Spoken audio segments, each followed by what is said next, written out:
Assalamualaikum warahmatullahi wabarakatuh. Innal hamdalillah nahmaduhu wa nasta'inuhu wa nastahdihi wa nastaghfiruh. Wa na'udzu billahi min shururi anfusina wa min sayyiati a'malina. May yahdihillahu fala mudilla lahu wa may yudlil fala hadiya lahu. Asyhadu an la ilaha illallah wahdahu la syarika lah wa asyhadu anna Muhammadan abduhu wa rasuluh. Allahumma salli wa sallim wa barik ala Muhammad wa ala alihi wa ashabihi wa man tabi'ahu bi ihsanin ila yaumiddin. Ya ayyuhalladzina amanu taqullaha wa qulu qawlan sadida yuslih lakum a'malakum wa yaghfir lakum dhunubakum wa may yuti'illaha wa rasulahu faqad faza fawzan 'azima. Amma ba'd. Saudara-saudariku yang dirahmati Allah Subhanahu wa taala, para ustadz dan ustadzah hafizakumullah. Alhamdulillah sudah lama saya mendengar keistimewaan pesantren ini. Bahkan seringkali teman-teman saya pun bercerita, sudah berkali-kali saya diajak ke sini. Tapi Masya Allah, begitulah Allah berkehendak, baru hari ini saya bersyukur sekali bisa hadir di tempat yang menghadirkan para da'i, para ulama, para mujahid, dan satu silaturahim yang mudah-mudahan bisa menambah kekuatan ukhuwah, menambah kekuatan barisan muslimin. Sesuai berbahagia rahmati Allah Subhanahu wa ta'ala. Sebelumnya mohon maaf, mungkin saya agak kelelahan sedikit, jadi alhamdulillah sudah beristirahat, cuma mungkin lagi agak kurang fresh. Tapi insya Allah tidak mengurangi semangat kita untuk belajar bersama. Di kesempatan kali ini tentu banyak sekali para ustadz, ustadzah semuanya, masyayikh di sini yang seharusnya saya jadi pendengarnya saja. Karena di dalam kaidah fikih sekalipun kalau saya duduk di sini itu sebenarnya secara kaidah fikih juga tidak sah. Karena dalam fikih disebutkan bahwa idza wujidal ma batalat tayammum. Kalau ada air, tayamumnya batal. Jadi, karena di sini ada ustaz-ustaz saya,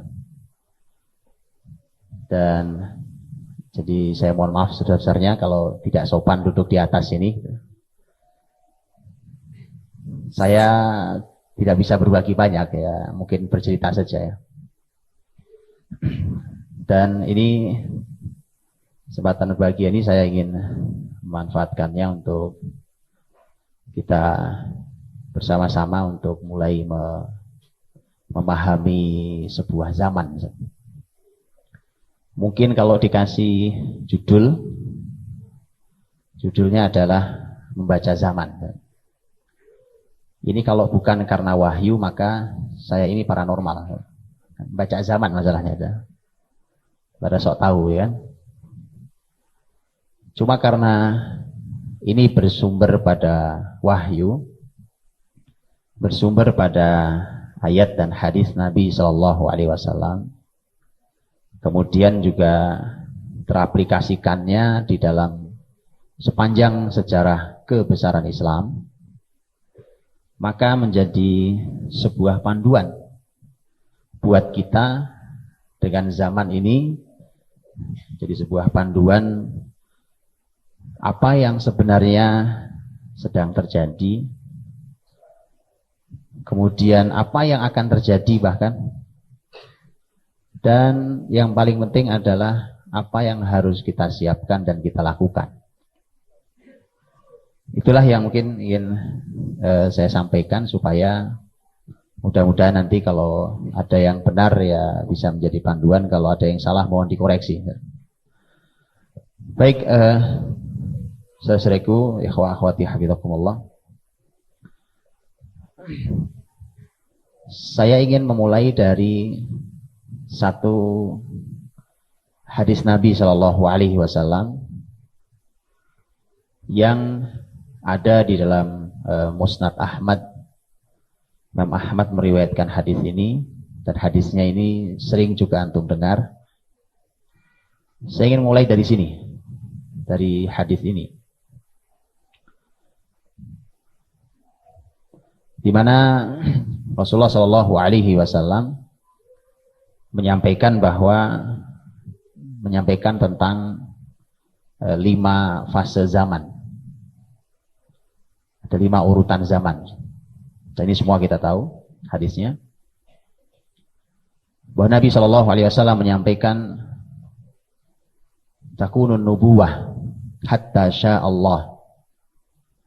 Yang fase pertama adalah kenabian,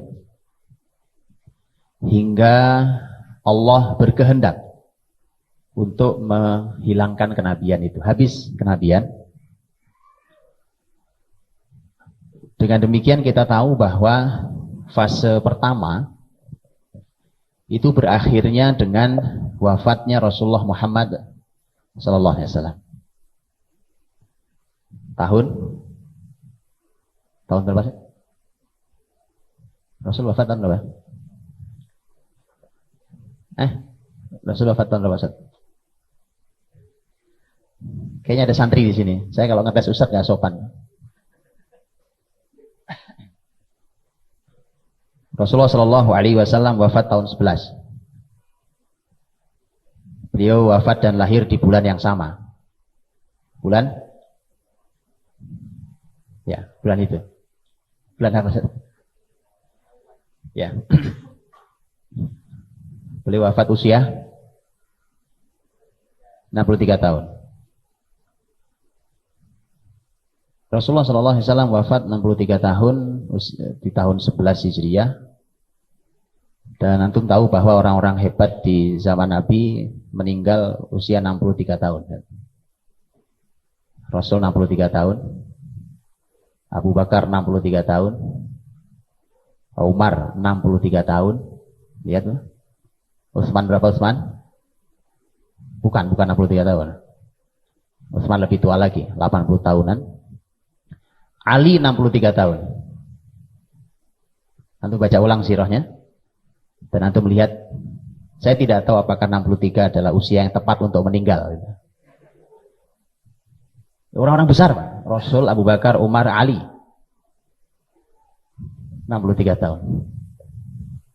Tapi yang jelas sesuai dengan hadis Nabi dalam riwayat Sunan Ibnu Majah, disahihkan oleh Syalbani rahimahullah. A'maru ummati ma baina 60 ila 70. Gitu?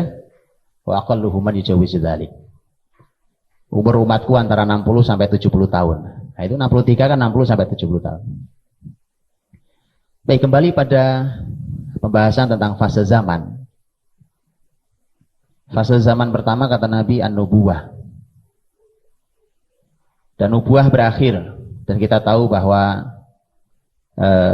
Rasulullah Muhammad sallallahu alaihi wasallam adalah khatamun nabiyyin. Beliau adalah penutup para nabi. Sesat yang mengatakan bahwa ada nabi setelah Rasulullah Muhammad SAW. Ada sekian banyak hadis Nabi sallallahu alaihi wasallam yang menyampaikan bahwa beliau adalah nabi yang terakhir. Kemudian yang kedua, fase yang kedua kata Nabi SAW adalah tsumma takunu khilafah ala minhajin nubuwah. Kemudian muncullah khilafah ala minhajin nubuwah. Mari kita urai satu-satu kalimatnya, supaya kita mendapatkan maknanya lebih utuh. Kata khilafah, antum kata khilafah tahu artinya? Dalam bahasa Arab kan para ahli bahasa Arab Apa ini Ustaz? Kata khilafah artinya? Khilafah bukan pemerintahan artinya. Ini suka orang salah terjemahan, Pak. Kata khilafah itu akar katanya kha lam mim, kha lam fa. Kha lam fa. Khalf. Tahu khalf kan? Khalf di belakang, Pak. Di belakang. Makanya sebenarnya kata khalifah itu arti pengganti. Orang yang datang setelahnya. Yang datang menggantikan yang sebelumnya. Khalifah. Maka dari itu dulu sebutannya adalah Khalifatu Rasulillah. Nah begitu. Karena penggantinya Rasulullah. Pengganti Rasulullah SAW. Nah artinya inilah yang datang menggantikan fase nubuah. Sudah bukan Nabi, tetapi alamin haji nubuah. Khilafah alamin haji nubuah. Yang ada di atas minhaj, di atas jalan kenabian. Sistem kenabian ditegakkan. Rasulullah Shallallahu Alaihi Wasallam dalam hadis yang lain menyampaikan bahwa khilafah alamin haji nubuah itu ada rentangnya, ada tahunnya. Nabi mengatakan al khilafatu ba'di 30 sanah. Kekhilafahan setelah aku 30 tahun lamanya. Al khilafatu ba'di 30 sanah. Kalau 30 tahun berarti berakhirnya khilafah kapan? Ini belajar matematika sedikit nggak apa-apa ya. Kalau 30 tahun berarti kapan berakhirnya khilafah alamin haji nubuah? Tahun 41. Betul? Karena Rasul wafat tahun 11. Maka berakhirnya khilafah alamin haji nubuah berarti berakhir tahun 41. Kalau mau lebih tepat 30 tahun berarti bulannya harus bulan Rabiul Awal. Tepat. Rabiul Awal 41 Hijriah. Itu kalau mau tepat. Tapi mari kita lihat apa yang terjadi di bulan Rabiul Awal 41 Hijriah. Untuk kita menguji, semakin meyakinkan pada kita bahwa kalimat Rasul wahyu. Bukan sembarang kalimat. Wa ma yantiqu 'anil hawa in huwa illa wahyu yuha. Ini wahyu. Apa yang terjadi pada bulan Rabiul Awal 41 Hijriah? Antum tahu Rabiul Awal 41 Hijriah? Siapa yang memimpin muslimin?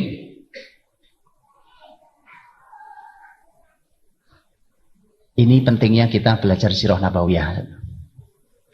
Bahwa sirah nabawiyah itu adalah aplikasi Quran dan sunnah.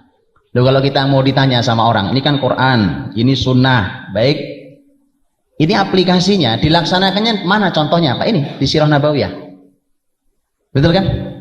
Seluruh kehidupan Nabi dan sahabat adalah aplikasi Quran dan sunnah. Nah, mari kita belajar sirah nabawiyah. Hari ini nggak apa-apa ya, saya sengaja menyampaikan sirah nabawiyah. Kalau Quran antum ahlinya, kalau akidah antum ahlinya, gitu ya. Nah, hari ini saya coba ngajak muter-muter saja, gitu ya, dengan sirah dan sejarah Islam.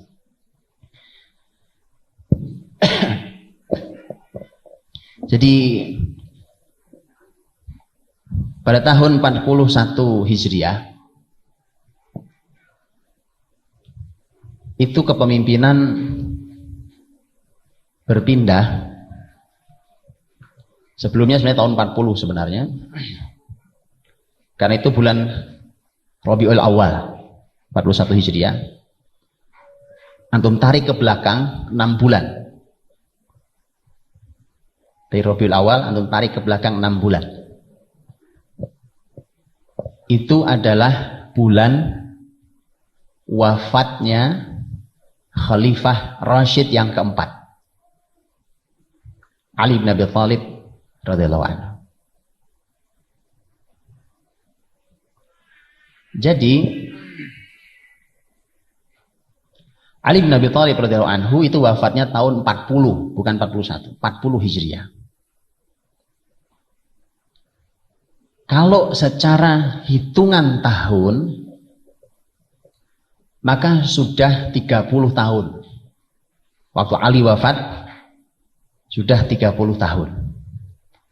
Tapi kalau menggenapkan bulan belum pas 30 tahun. Kan ini kan tadi al-khilafatu ba'di 30 sanah. Kalau mau menggenapkan bulan 30 tahun itu berarti Rabiul Awal 41 Hijriah. Baik.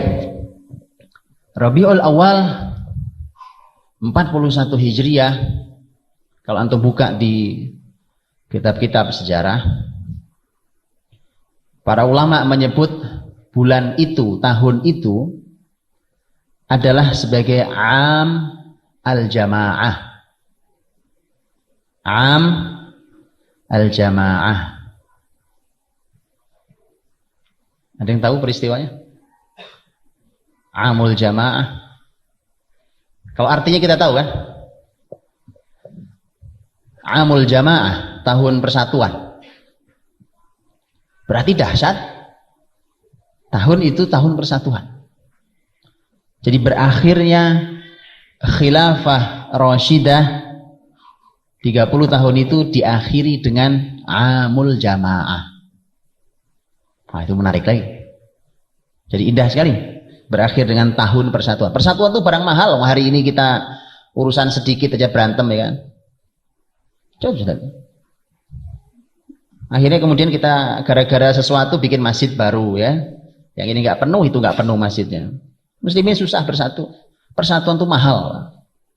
Selalu persatuan itu sesuatu yang didorong. Wa'tasimu bihablillahi jami'a wa la tafarraqu. Selalu begitu. Wala tanaza'u fatafshalu wa tadhhaba rihukum. Enggak boleh. Pokoknya asal kita bertikai, berantem, mesti kita enggak pernah kuat. Hilang wibawa dan kekuatan kalian. Makanya Amul Jamaah, tahun persatuan itu tahun dikenang sangat dahsyat dan itu mengakhiri Khilafah Rashidah.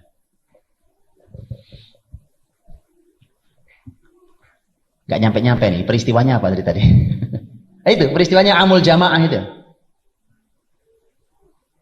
Apa Amul Jamaah? Amul Jamaah adalah ketika muslimin menyaksikan bulan itu adalah bulan muslimin bersatu. Setelah kurang lebih 10 tahun muslimin bertikai. 10 tahun muslimin bertikai. Banyak penyebabnya, faktornya banyak. Dan bayangkan saat itu masih banyak hidup para sahabat Nabi Shallallahu Alaihi Wasallam, radhiyallahu anhum ajma'in. Jadi tahun itu bulan Rabiul Awal tahun 41 Hijriah, sahabat mulia, cucu Nabi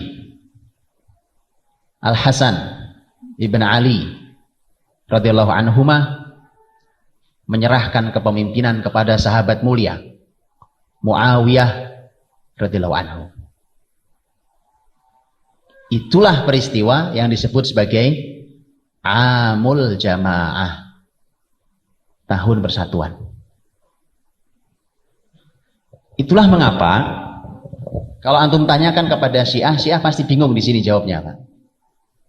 Peristiwa ini peristiwa yang membingungkan bagi Syiah. Karena mereka mengkafirkan Muawiyah dan memuliakan Hasan. Bagaimana orang secerdas Hasan radhiyallahu anhu? Bagaimana orang yang telah disebut oleh Nabi sebagai pemimpin pemuda di surga, Hasan dan Husain radhiyallahu anhuma sayyidah syababi ahli jannah. Bagaimana cucu Nabi Al Hasan radhiyallahu anhu yang saat itu punya kekuatan karena beliau khalifah. Bagaimana dengan Hasan, pemuda surga itu, menyerahkan kepemimpinan kepada orang kafir? Antum aja nih, kita nih, nggak mungkin milih pemimpin kafir, Pak. Betul ya? Bagaimana Hasan sampai sebodoh itu? Kalau dikatakan Muawiyah kafir. Makanya inilah yang kemudian saya sering katakan bahwa sahabat Muawiyah radhiyallahu anhu itu sahabat yang dizolimi oleh banyak orang. Saya kira nanti Muawiyah di hari akhir itu pahalanya sangat banyak, Pak. Karena banyak orang menzolimi, sepanjang sejarah orang zolimi beliau. Disayangkan itu. Padahal kalau antum melihat sejarahnya, dari bulan Rabiul Awal, tampuk kepemimpinan muslimin dipindahkan dari Hasan ke Muawiyah radhiyallahu anhuma. Kemudian Muawiyah memimpin muslimin selama 20 tahun lamanya. 20 tahun. Ini kepemimpinan terbaik yang dirasakan oleh muslimin setelah bertikai 10 tahun lamanya. Kembali kedamaian, kembali ketenangan, kembali kesejahteraan, kembali hidup menjadi nikmat, kembali kebesaran muslimin, kembali bisa meluaskan wilayah muslimin, kembali menghadirkan hidayah bagi seluruh negeri-negeri. Loh, pemimpin dengan karya sebesar itu loh. Dan Muawiyah pemimpin yang sangat dicintai oleh rakyatnya. Dan Rasul bersabda, khiyaru a'immatikum man tusalluna alaihim wa yusalluna alaikum. Pemimpin terbaik kalian adalah yang kalian mendoakan mereka dan mereka mendoakan kalian. Wa syiraru a'immatikum man tal'anunahum wa yal'anunakum. Pemimpin terburuk kalian adalah yang kalian melaknat mereka, mereka melaknat kalian. Jadi saling caci maki antar pemimpin dan rakyatnya. Tanyakan pada sejarah Islam, Muawiyah adalah pemimpin yang dilaknat rakyatnya atau dipuji oleh rakyatnya. Muawiyah adalah pemimpin yang sangat dicintai oleh muslimin saat itu. Ya, bagaimana dizaliminya Muawiyah? Baik. Fase 2 yang tadi khilafah ala minhajin nubuwah, tepat 30 tahun sampai hitungan bulan. Berakhir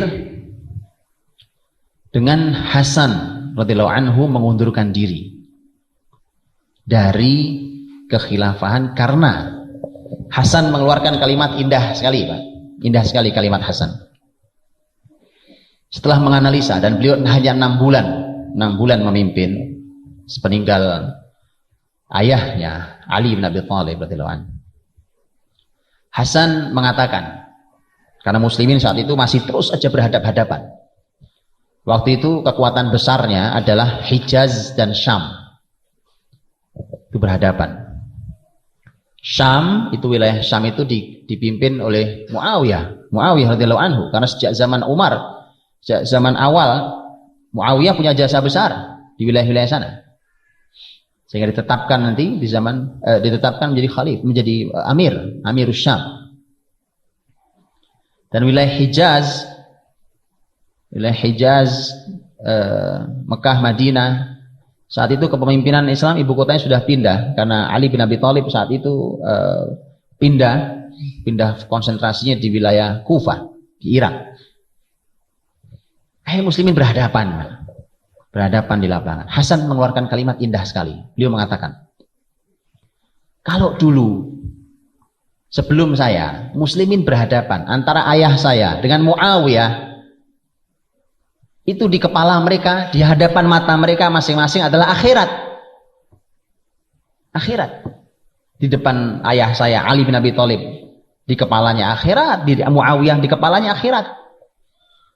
Tapi hari ini ketika muslimin berhadapan, di depan mata mereka dunia. Nah, kalau kita tarung rebutan dunia, mati konyol, Pak. Beda dengan orang, makanya para ulama mengatakan ijtihad yang terjadi Walaupun kemudian terjadi pertumpahan darah akhirnya, sebuah musibah dalam sejarah Islam, tapi justru mereka sebenarnya sedang berijtihad, mereka sedang melakukan satu kajian terhadap sebuah peristiwa. Untuk itu Al-Hasan radhiyallahu anhu melihat bahwa kalau saya mengundurkan diri, kemudian diserahkan kepemimpinan kepada orang kuat saat itu, yaitu sahabat mulia Muawiyah, maka muslimin akan bersatu di bawah kepemimpinan kuat Muawiyah radhiyallahu anhu. Dan ternyata tepat bahwa di bawah Muawiyah muslimin bersatu. Baik, fase kedua berakhir. Kemudian berganti fase yang ketiga, yang dalam hadis Nabi disebut sebagai mulkan adhan. Mulkan adhan, kata mulk kita tahu artinya kerajaan. Kata ad artinya adalah menggigit. Menggigit. Ya'ad, menggigit. Wa yawma ya'addu dhalimu 'ala yadayhi yaqulu ya laitani takhadtu ma'ar rasul. Ya'ad artinya menggigit. Al-mulkan 'adhan, kerajaan yang menggigit. Dia sudah bukan lagi disebut sebagai khilafah. Walaupun dalam sejarah Islam masih sering disebut sebagai khilafah atau pemimpinnya khalifah. Itu tajawuzan, yaitu istilah yang dipakai oleh sejarah Islam, tetapi bahasa Nabi lebih pas sebenarnya, bahwa Nabi menyebutnya mulk, sudah kerajaan. Karena kalau sudah kerajaan, itu artinya sistemnya sudah bukan lagi utuh sistem khilafah ala minhajin nubuwah.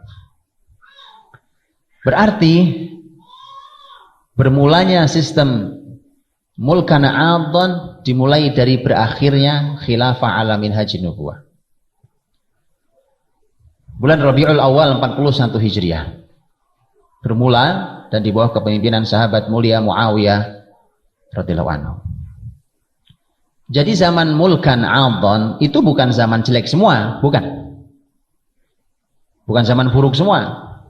Banyak pemimpin hebat, pemimpin mulia. Hanya saja di fase ini Nabi tidak menyebut berapa lamanya.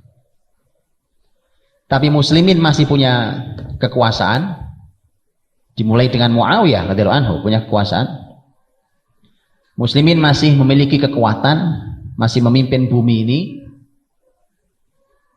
Kalau diukur dari kekuasaan muslimin, maka muslimin ini baru berakhir kekuasaannya 1924 Masehi. Betul? Secara hukum baru berakhir kepemimpinan muslimin dan tutup sampai hari ini, sampai kita duduk di tempat ini, yang sebentar lagi insya Allah buka lagi dengan izin Allah. Tutup sudah 1924 Masehi dengan tutupnya Turki Utsmani. Siapa yang nutup? Yahudi. Mustafa Kamal itu Yahudi dari Donama. Yahudi Donama. Profesor Dr. Abdul Halim Uwais, ini salah seorang ahli sejarah Islam, ulama Al-Azhar.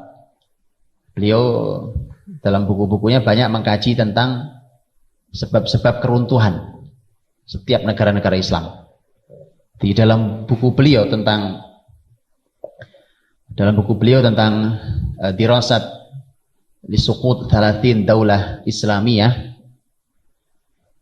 kajian terhadap 30 keruntuhan daulah Islamiyah, sebab keruntuhan 30 daulah Islamiyah, itu beliau menyampaikan. Dan akhirnya lembar peradaban kita yang bercahaya ini ditutup oleh Yahudi. Jadi peradaban hari ini adalah peradaban Yahudi. Di Turki Utsmani terakhir, Pak. Turki Utsmani terakhir tuh. 1924 berakhir, ditutup oleh Yahudi. Untuk itulah semua sistem hari ini Yahudi. Anda mau bicara sistem apa Yahudi? Sistem pendidikan Yahudi. Ekonomi Yahudi, politik Yahudi. Ini Yahudi semua. Baik, ikhwati hafizakumullah.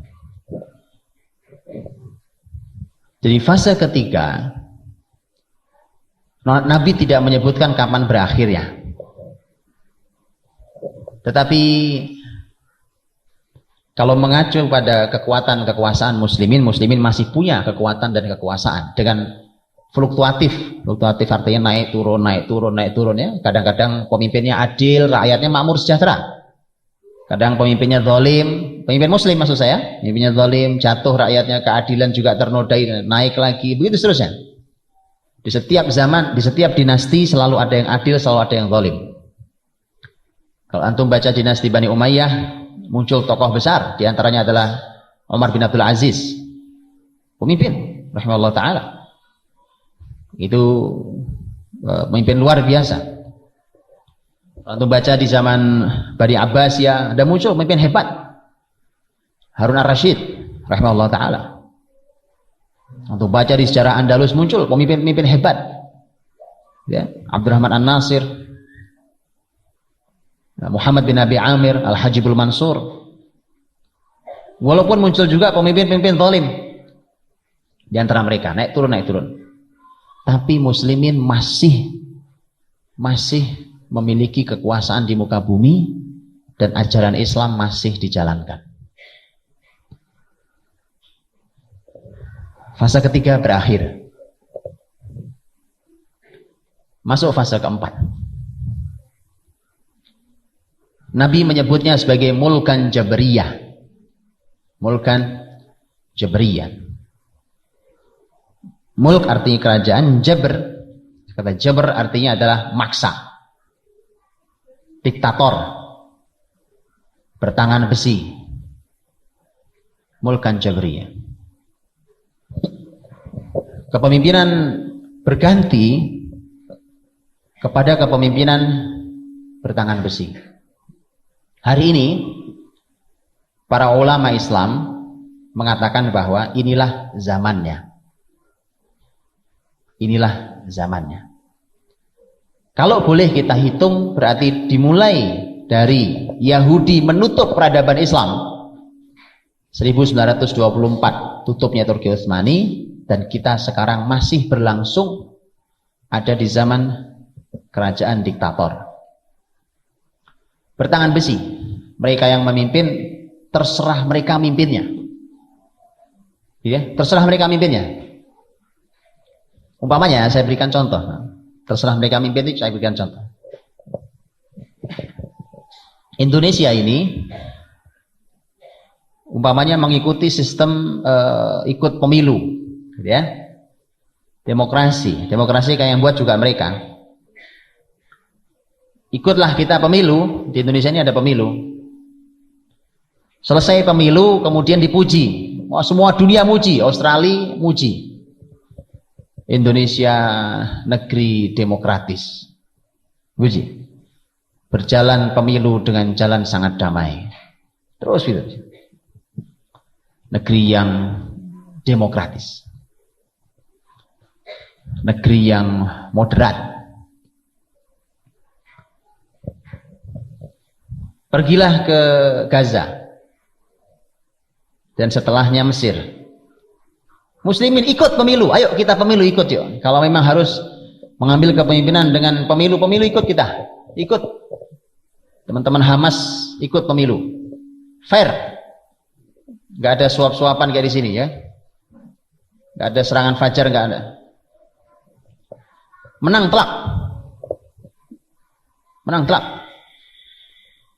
Di Mesir berkumpul kelompok-kelompok Islam, Ikhwan, Salafi, kelompok-kelompok Islam kumpul memenangkan pemilu, naik Mursi. Tapi karena kepemimpinan di muka bumi ini bertangan besi, terserah mereka. Kalau Indonesia Ya, pemimpin nggak akan membahayakan posisi Yahudi lah ya kan. Jadi makanya demokratis, bagus negeri ini. Begitu masuk yang menjadi yang ikut pemilu menang telak adalah Palestina dan Mesir. PBB segera mengeluarkan sebuah instruksi bahwa kepemimpinan pemilu ini dimenangkan oleh kaum teroris. Maka kemudian batalkan. Jadi lihat, kita menyebutnya namanya standar ganda hari ini. Standar ganda. Pokoknya terserah mereka aja. Terserah mereka.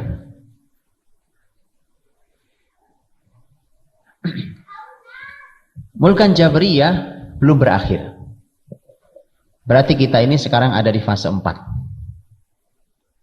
Berarti waktu Rasul bersabda, hadis ini yang terjadi baru 1/1. Waktu kita duduk di sini sekarang ini yang belum terjadi 1/5. Karena kita sekarang sudah masuk fase 4. Tinggal 1 yang belum terjadi.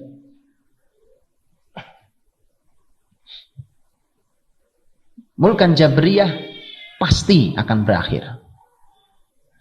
Semua kepongahan, semua keangkuhan Yahudi di muka bumi hari ini pasti akan berakhir.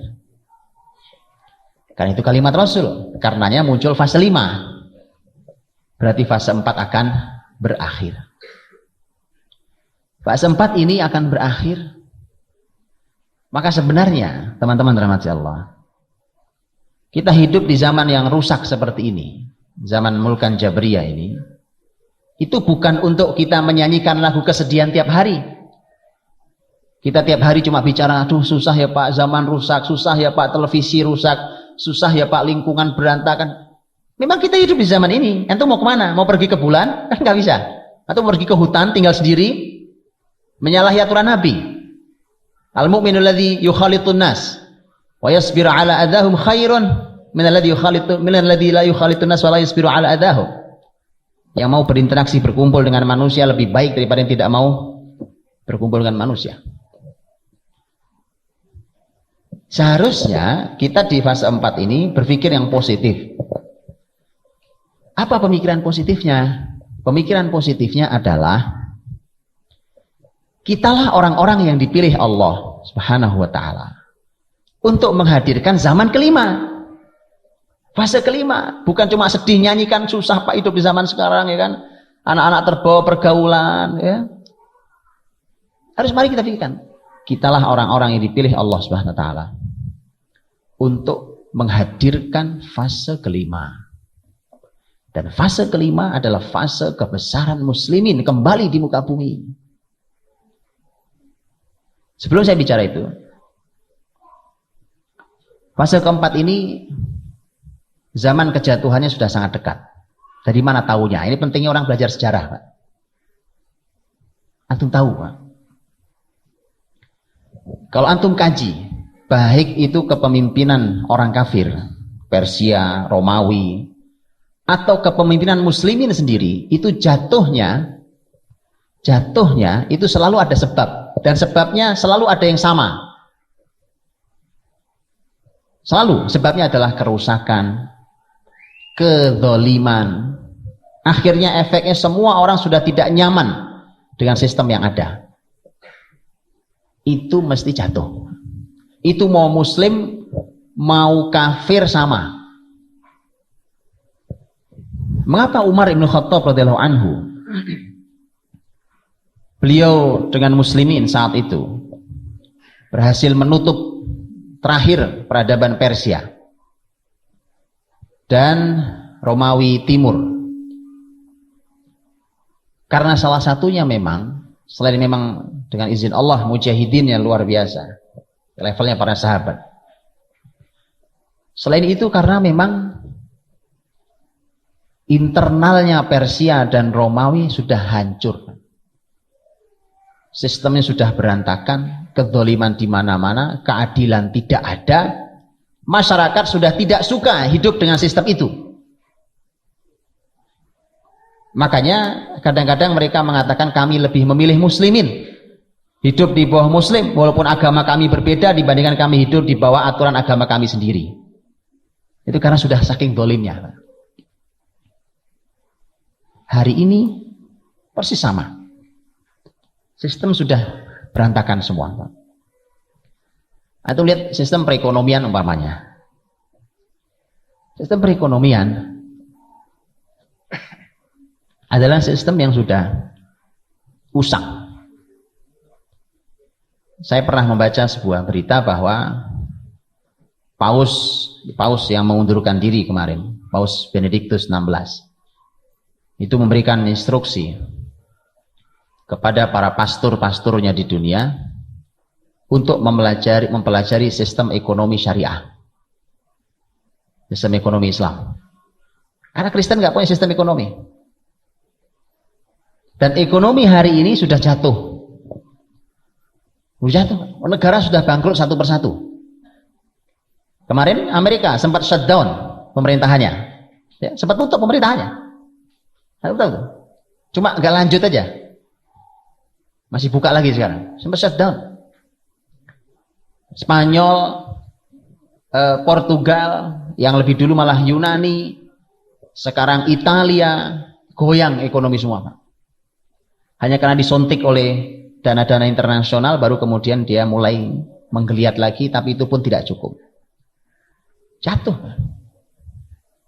Saat sedang krisis besar-besaran Amerika dan Eropa itu, hari ini perekonomian yang disebut-sebut sebagai perekonomian besar tinggal dua, Cina dan Arab. Ya, bacalah Zaman supaya kita tahu. Cina dan Arab. Asia secara perekonomian juga menarik, tapi Asia secara agama sama dengan rata-rata dengan Arab, secara agama Islam. Paling hanya ada beberapa negara-negara, tapi Asia, terutama maksud saya adalah Asia Tenggara maksud saya. Nah, kalau Asia besar malah kemudian ada banyak negara-negara Islam biasanya.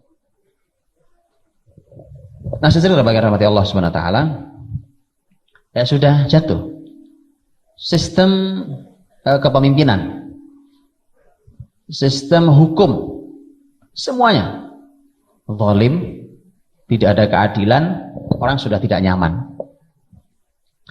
Ini demokrasi di Indonesia ini, saya pernah mendengarkan langsung seorang pakar hukum senior di Indonesia, pakar hukum Indonesia ini salah seorang pengacara sangat senior.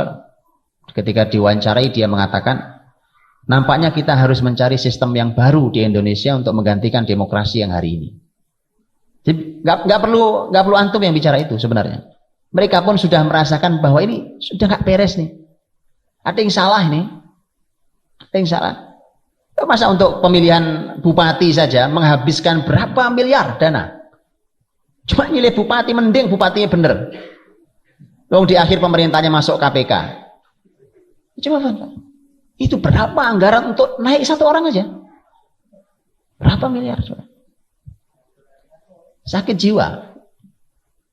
Coba dihamburkan uang untuk memilih orang zalim. Coba kan? Aneh. Ya kan? Hanya orang gila gitu ya. Kan kalau bahasa kasar gitu ya, hanya orang gila yang orang menghabiskan uang bermiliar-miliar untuk memilih orang zalim. Tapi itu yang terjadi. Sudah berantakan, rusak. Bicara tentang akhlak, moral, sudah habis. Di Indonesia, negeri Muslim ini, saya pernah diundang, Pak, oleh seorang ustadz. Beliau bilang, Ustadz Budi, tolong sediakan waktu untuk nanti mengisi para guru di Bekasi, pinggiran Jakarta sana. Karena begini Ustaz, beliau mengatakan begini, ada fenomena yang menyedihkan di SMA. Ini bukan lagi pergaulan bebas laki perempuan, kemunculan fenomena gay di SMA. Ini ada. kaum Nabi Lut, kaum gay, Pak. Itu sudah masuk sampai ke level SMA. Gay. Yang Nabi Shallallahu Alaihi Wasallam mengajak kita untuk melaknat mereka. Kata Nabi, il'anuhum, laknat mereka. Maka dari itu, secara akhlak moral sudah tidak karuan. Moral berantakan. Yang halal dilarang, yang haram diwajibkan.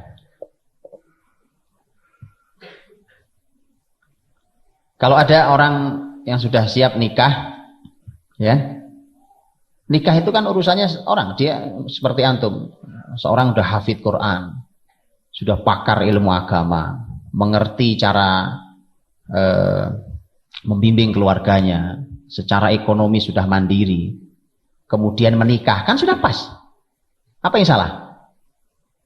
Tapi akan disalahkan oleh negeri ini kalau laki-laki menikah di bawah 25 tahun. Nah itu BKKBN yang mantra. Dan disalahkan bagi perempuan yang menikah di bawah 21 tahun.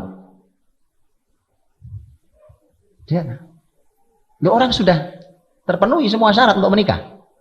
Ya. Berilmu sudah, soleh sudah, mandiri ekonomi sudah. Nikah pas, betul? Pas. Geger. Di negeri ini kalau berkisah tentang poligami panjang lebar dicaci maki di media. Ya kan? Muslimin ikut-ikutan pula. Yang zina biasa aja, selingkuh, zina apa diberitakan biasa aja. Jadi yang halal dipermasalahkan. Yang haram biasa aja. Bahkan haram mulai diwajibkan. Antum mulai haram diwajibkan di negeri ini. Sudah mulai berlaku. Ini saya ini bukan kalimat saya, tapi ini kalimat teman-teman yang ahli di dunia finance, keuangan, gitu ya. Itu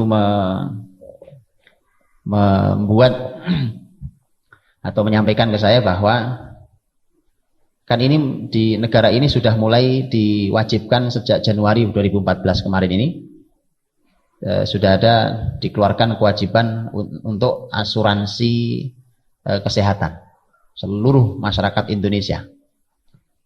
Dan teman-teman di bidang keuangan ada seorang yang ahli bidang keuangan syariah mengatakan ke saya bahwa ini mewajibkan yang haram, Ustadz. Saya bilang, kok bisa? Ya, karena sistemnya dikelola secara ribawi. Jadi kita ini sudah menjauh dari riba, diwajibkan oleh negara masuk lagi ke riba. Padahal riba sudah menghancurkan perbankan di seluruh dunia. Kolaps perbankan, Pak. Sistem ekonomi hancur gara-gara riba. Untuk itu sudah waktunya. Sudah waktunya peradaban ini jatuh.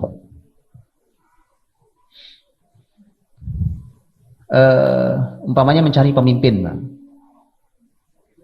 Jadi pemimpin susah sekali. Ya, nggak usah bicara pemimpin yang adil, mesejahterakan. Nah. Jakarta itu kan dapat gubernur warisan sini, ya kan? Itu memperkenalkan istilah belusuan.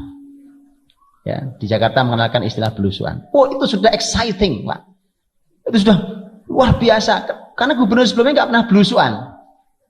Ya, belusuan ke kampung-kampung, ke tempat-tempat ini, masyarakat sampai bilang, kami sepanjang jadi warga Jakarta nggak pernah, Pak, dikunjungi gubernur kecuali oleh beliau. Loh, cuma belusuannya orang senang, Pak. Bagaimana kalau setiap belusuan dikasih uang dinar, ya kan? Wih, luar biasa. Oh iya, itu baru belusuan orang senang. Nah, artinya Pak, ini krisis kepemimpinan tuh sudah sampai pada level itu.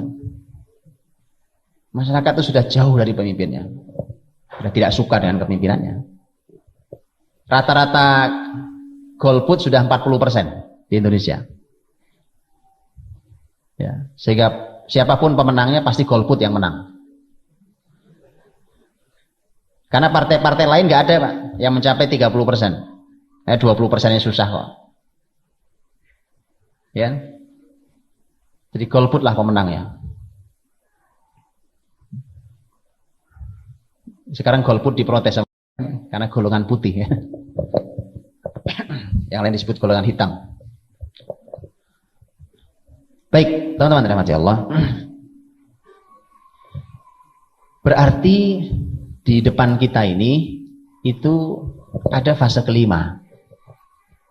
Fase kelima itu Nabi punya bahasa yang luar biasa, inspiratif buat kita. Nabi menyebut kembali dengan istilah khilafah ala minhajin nubuwah. Ya. Persis sama bahasa Nabi itu dengan Nabi menyebut fase 2. Jadi fase 5 yang di depan kita ini sama dengan fase 2. Khilafah ala minhajin nubuwah.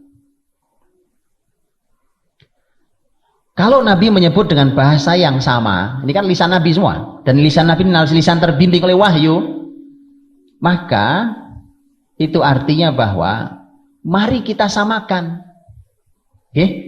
Yuk kita samakan sekarang nih keadaan kita yang diamanai Allah untuk menghadirkan fase 5 itu.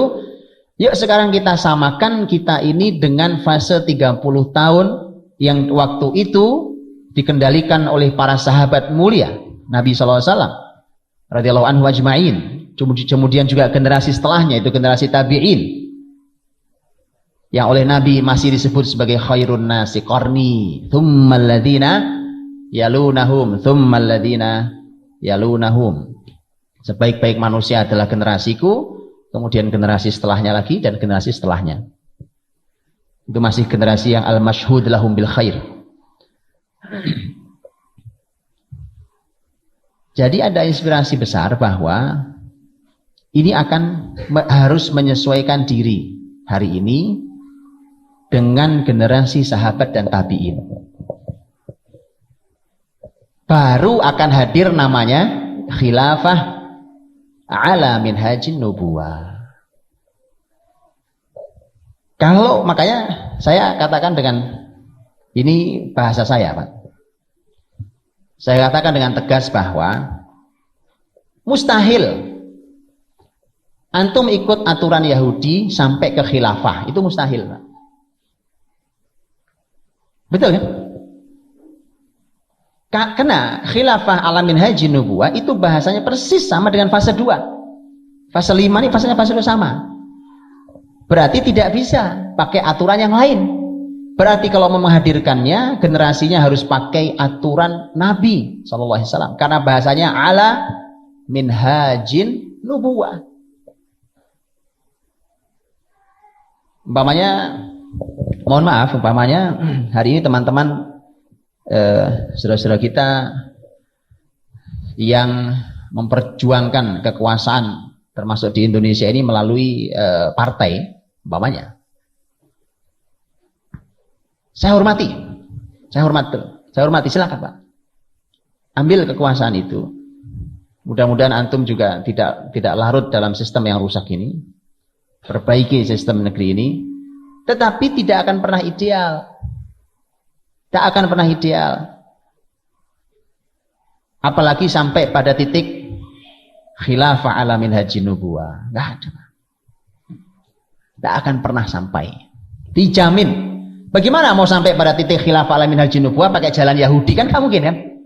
Lowong demokrasi pemilu ini adalah jalannya Yahudi. Saya tidak bicara hukum demokrasi. Demokrasi wilayah yang perlu didiskusikan silakan diskusikan. Tetapi saya tidak bicara itu. Silakan. Ya. Ada juga sebuah tesis yang saya kira perlu untuk dibaca. Ini tesis bahkan diujinya di Gaza, negeri jihad Pak. Di negeri jihad. Ini tesis diuji di Gaza. Karena ditulis di Universitas Islam Gaza. Judulnya adalah ini judul tentang masalah al-musyarakah as-siyasiyah fi dhillil anzimatil mu'asirah. Judul tesis. Dan silakan dibaca. Menarik. Buat bagaimana hukumnya kita hari ini berkompromi politik dengan politik yang ada yang tentu menggunakan sistem Yahudi.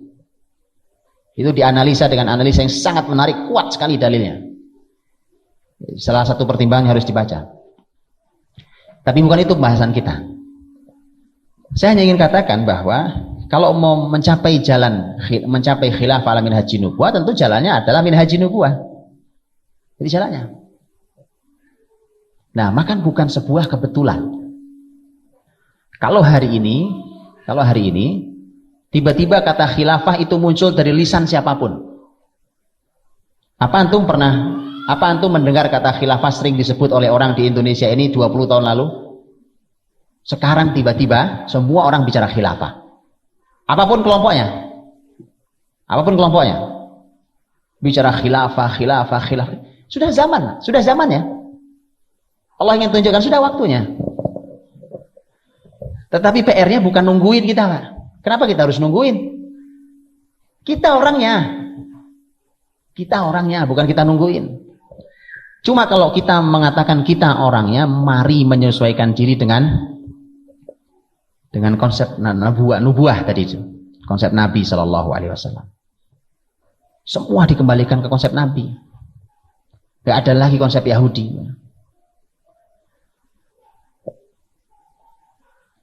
Karena saya di dunia pendidikan, ini para ustadz, para ustadzah, santri, saya mau bicara sedikit tentang dunia pendidikan. Ini contoh, Pak. Sudah waktunya dunia pendidikan dibersihkan dari konsep Yahudi. Umpamanya muncul di konsep pendidikan. Konsep pendidikan hari ini konsep Yahudi sama. Salah satu yang sangat terkenal di dunia pendidikan dipasarkan oleh teman-teman di psikologi yang seringkali menjadi literatur utama untuk pendidikan di Indonesia, ya. Tanpa mengurangi rasa hormat saya pada teman-teman psikolog di sini. Ya. Tetapi inilah kenyataan kita. Teman-teman psikologi banyak mengunculkan konsep-konsep yang jauh dari Islam. Mohon maaf. Saya lama bicara ini, sudah lama, diskusi ini sudah lama sudah. Saya masuk dunia pendidikan juga mendiskusikan ini sudah luar biasa. Saya juga punya lembaga pendidikan. Banyak konsep-konsep yang jauh dari Islam. Sayangnya adalah, ini sayangnya, mohon maaf sekali lagi, ustadz-ustadznya itu membawa ayat ditempelin di konsep itu. Oh cocok Pak dengan Islam nih ayatnya nih. Ini hadisnya Pak ditempelkan. Jadi sayangkan. Jadi ditempel. Akhirnya kemudian masyarakat yang tidak tahu ini kemudian akhirnya merasa oh benar Pak konsepnya. Oh itu ustadznya aja kata ustadznya benar. Ada dalilnya. Ya. Apalagi kalau yang nempelin dalil umpamanya lulusan Madinah gitu ya. Udah semakin menyesatkan masyarakat. Maka dari itu kita harus belajar utuh konsep Islam itu pendidikan kayak apa gitu. Saya kasih contoh. Teman-teman psikologi, teman-teman pendidikan, juga teman-teman yang lain yang mendalami konsep pendidikan hari ini akan tahu bahwa di sebagian konsepnya teman-teman psikologi memunculkan sebuah konsep dan ditulis di buku-buku mereka. Judulnya Jangan Berkata Jangan. Betul? Ada konsepnya Ustaz-Ustazah? Ada ya? Jangan berkata jangan. Wah kita terbang, kita kata, oh itu konsep Islami Pak, itu bijak sekali, kan? Itu luar biasa. Dari mana bijaknya? Di mana hebatnya konsep itu? Itu konsep melanggar syariat Pak. Dihapus, buang tempat sampah, itu yang benar. Atau kalaupun konsep ini benar hanya separuh, sebagian saja, betul kan? Ini sebagian. Nah itu, jadi jauh, jauh. Ini kemudian efeknya panjang. Itu kan, wah nanti ada survei, ada penelitian tentang ilmu otak, gitu ya. Muncullah ilmu teori otak kiri, pindah otak kanan, pindah lagi otak tengah, ya kan? Besok otak pinggir, otak mana aja. Lelah antum dengan teori Yahudi.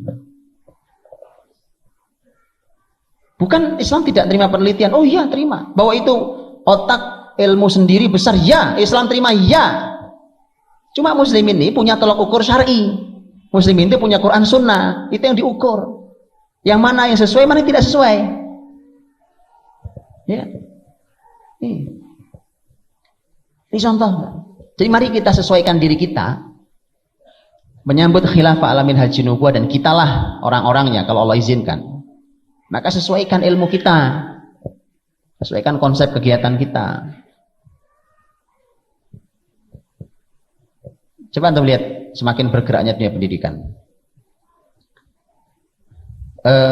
Awalnya setelah dipikir-pikir oleh orang-orang pendidikan, disurvei, di apa segala macam, kemudian mereka mengatakan bahwa nampaknya yang namanya hukuman di dunia pendidikan tidak boleh. Nah, dikeluarkanlah hukuman tidak boleh di dunia pendidikan. Makanya kalau ada guru nyubit muridnya, masuk polisian. Ya. Oh, itu kan biasa di kita juga gitu.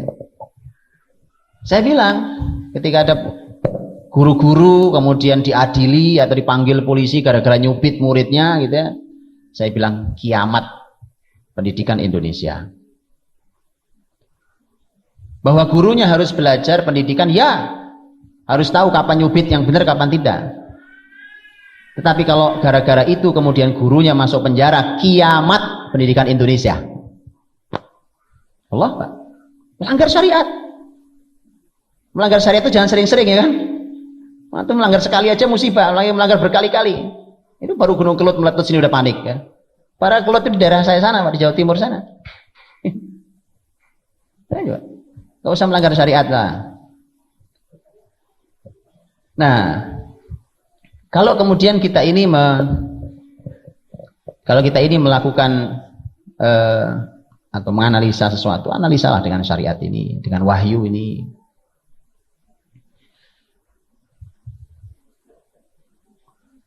Awalnya hukuman dihilangkan di dunia pendidikan, tidak boleh.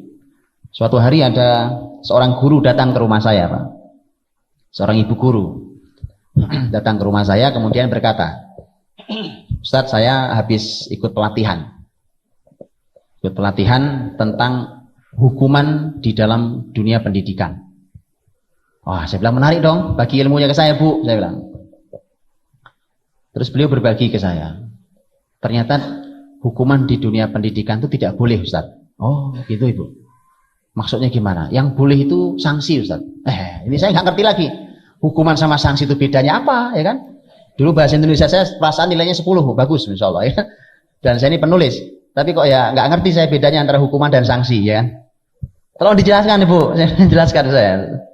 Begini Ustaz, hukuman itu adalah sebuah tindakan yang diberikan karena pelanggaran, ya kan? Tapi tidak sesuai dengan kesalahannya. Kalau sanksi sesuai dengan kesalahannya.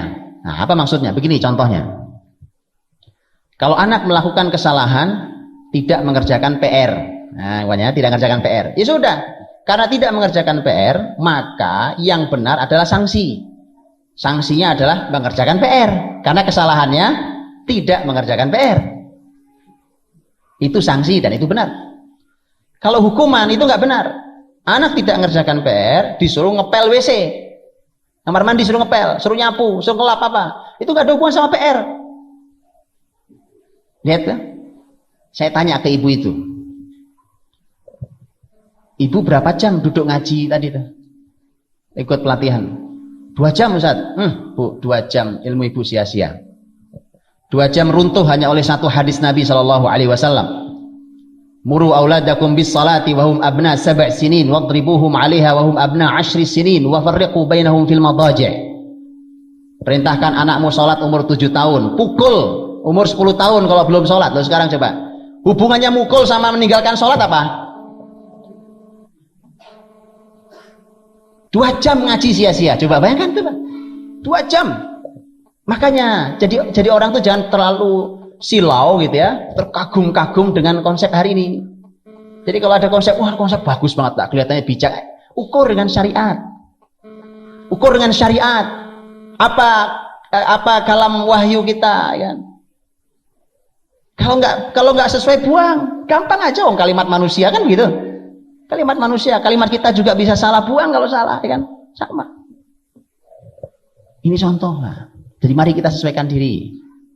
Ini zamannya sudah zamannya, fase kelima akan hadir. Tetapi bagi yang akan ikut di dalam gerbong peradaban Islam yang akan hadir adalah mereka yang tiketnya cukup. Lo nggak punya tiket kok naik kereta, turunin di stasiun depan. Makanya kenapa pesawat pemeriksaannya ketat Pak? Karena nggak bisa diturunin di tengah jalan, ya kan? Iya, masalahnya itu. Makanya pemeriksaannya ketat. Kalau gerbong itu masih bisa masuk. Resikonya cuma diturunin di stasiun depan. Jadi sesuaikan Pak. Lalu kalau nanti peradaban Islam sudah bergerak, kafilah peradaban Islam yang fase kelima sudah bergerak. Kita Pak, saya naik Pak, saya Muslim. Ya, mana tiketnya? Ditunjukkan tiketnya. Wah, kemampuan akhlak Anda nggak cukup, ibadah Anda nggak cukup, akidah Anda nggak cukup, ilmu Anda apalagi. Ini Yahudi semua, nggak bisa naik Pak. Betul ya? Jadi, mari kita sesuaikan. Kita sesuaikan semua. Tentu kita tidak sempurna, tapi semampu kita sesuaikan. Agar kita bisa naik di dalamnya. Peradaban Yahudi hari ini kita jadi penonton. Masa saat peradaban Islam bergerak kita penonton juga? Kita Muslim, Pak. Harus kita ikut sebagai pemainnya. Nah, begitu. Maka ya kan ini karena dunia pendidikan ya. Jadi saya karena di dunia pendidikan jadi saya bicara pendidikan. Ini contoh-contohnya. Sudah, nggak usah khawatir. Kalau memang tidak sesuai dengan syariat ini dibuang. Dari mulai hukuman dihilangkan, lama-lama ngerembet Pak teori itu. Awalnya hukuman dihilangkan. Wah, hukuman Pak nggak boleh, nggak benar segala macam. Ini apalagi nanti ada istilah pendidikan ramah anak. Wah, bahasanya keren Pak. Wah, kelihatannya bijak luar biasa. Ya? Kota ramah anak, kelihatannya luar biasa ya kan? Gimana ramah anak? Wah, anak-anak di masjid diomelin terus. Di masjid enggak ramah anak. Oh iya, lihat Nabi SAW dengan cucunya Hasan Husain radhiyallahu anhuma, kan? Tuh Hasan bukan cuma lari-larian di masjid, Pak, pipis di masjid. Pernah? Dalam riwayat Nabi SAW lagi tiduran di masjid, naik Hasan ke perut Nabi, pipis. Itu sahabat mau mengangkat ke Nabi, dah, ibni, jangan dipegang, ini anak saya, biarin aja. Dia pipis, biar puas pipisnya. Gak apa-apa masjid, Pak. Gak usah diomel-omelin ya. Namanya anak-anak ya. Itu masjid ramah anak baru namanya. Sesuai konsep Nabi. Tapi jangan ramah anak itu pelintir sana pelintir sini. Akhirnya merembet ke sini, Pak. Merembet ke sini sampai muncul konsep turunannya. Konsep turunannya kalau tadi kan yang bersalah tidak boleh dihukum. Maka muncul konsep turunannya. Bagaimana dengan yang berprestasi? Kalau tadi yang bersalah. Bagaimana dengan berprestasi? Dulu kalau saya prestasi, Pak, ya dikasih di tulisan raport ranking 1 dari sekian anak. Senang lihatnya, oh insya Allah senang, ya kan? Nanti di sekolah diumumkan di depan semua orang tua, anak ini ranking 1, ya kan? Dikasih hadiah pula. Ya. Sekarang sudah nggak boleh, karena semua anak adalah bintang. Loh ya betul kan? Makanya Pak, kita Muslim, kita punya wahyu, jangan mudah tertipu oleh Yahudi. Bagaimana Islam? Bagaimana Islam ini? Bahwa semua anak dia punya kemampuan di bidang masing-masing, ya. Tapi bahwa mereka berprestasi di bidangnya, sampaikan. Beri dia penghargaan. Dimanapun penghargaan itu. Sekarang ada yang berprestasi di dunia akademik, disampaikan. Ini yang paling berprestasi di dunia akademik, Pak. Ada yang berprestasi di dunia lain, yang apa? Saya sampaikan sini. Ada yang berprestasi di dunia, sampaikan tentang prestasi mereka. Sampaikan hak mereka. Rasulullah SAW juga begitu. Nabi itu untuk memacu anak-anak, ya mau melakukan sebuah kegiatan. Dalam sebuah riwayat Nabi SAW ada beberapa anak-anak, kata Nabi, ayo lari, yang paling cepat sampai saya kasih hadiah. Lalu lari pada Nabi, dikasih hadiah yang menang. Jadi itu, Nabi lagi melewati anak-anak muda lagi memanah, ya. Kata Nabi, panah nak, panah. Ayah kalian Ismail adalah ahli panah. Nabi Ismail alaihissalam, panah nak. Karena mereka lagi ini, lagi apa namanya? Lagi lomba, Pak. Jadi ada 2 grup manah, lagi lomba manah siapa yang kena sasaran. Terus Nabi Shallallahu Alaihi Wasallam mengatakan, saya milih grup yang ini. Itu supaya yang satu. Akhirnya begitu Nabi milih satu grup yang ditunjuk, nggak jadi manah-manah mereka, Pak. Diem aja. Loh, kok nggak jadi manah dari tadi? Panah dong. Ya, mereka bilang, gimana kami mau memanah? Wong engkau sudah ada di pihak yang situ, pasti menang itu. Oh, Rasul, Pak. Ya Rasul. Oh, baik, Nabi, saya tidak memihak kalau gitu. Saya tidak memihak, silakan panah kalau itu. Tapi sah, Pak. Sah, sampaikan. Puji mereka kalau memang mereka ya, mereka prestasi. Hukum mereka sesuai dengan aturan Islam.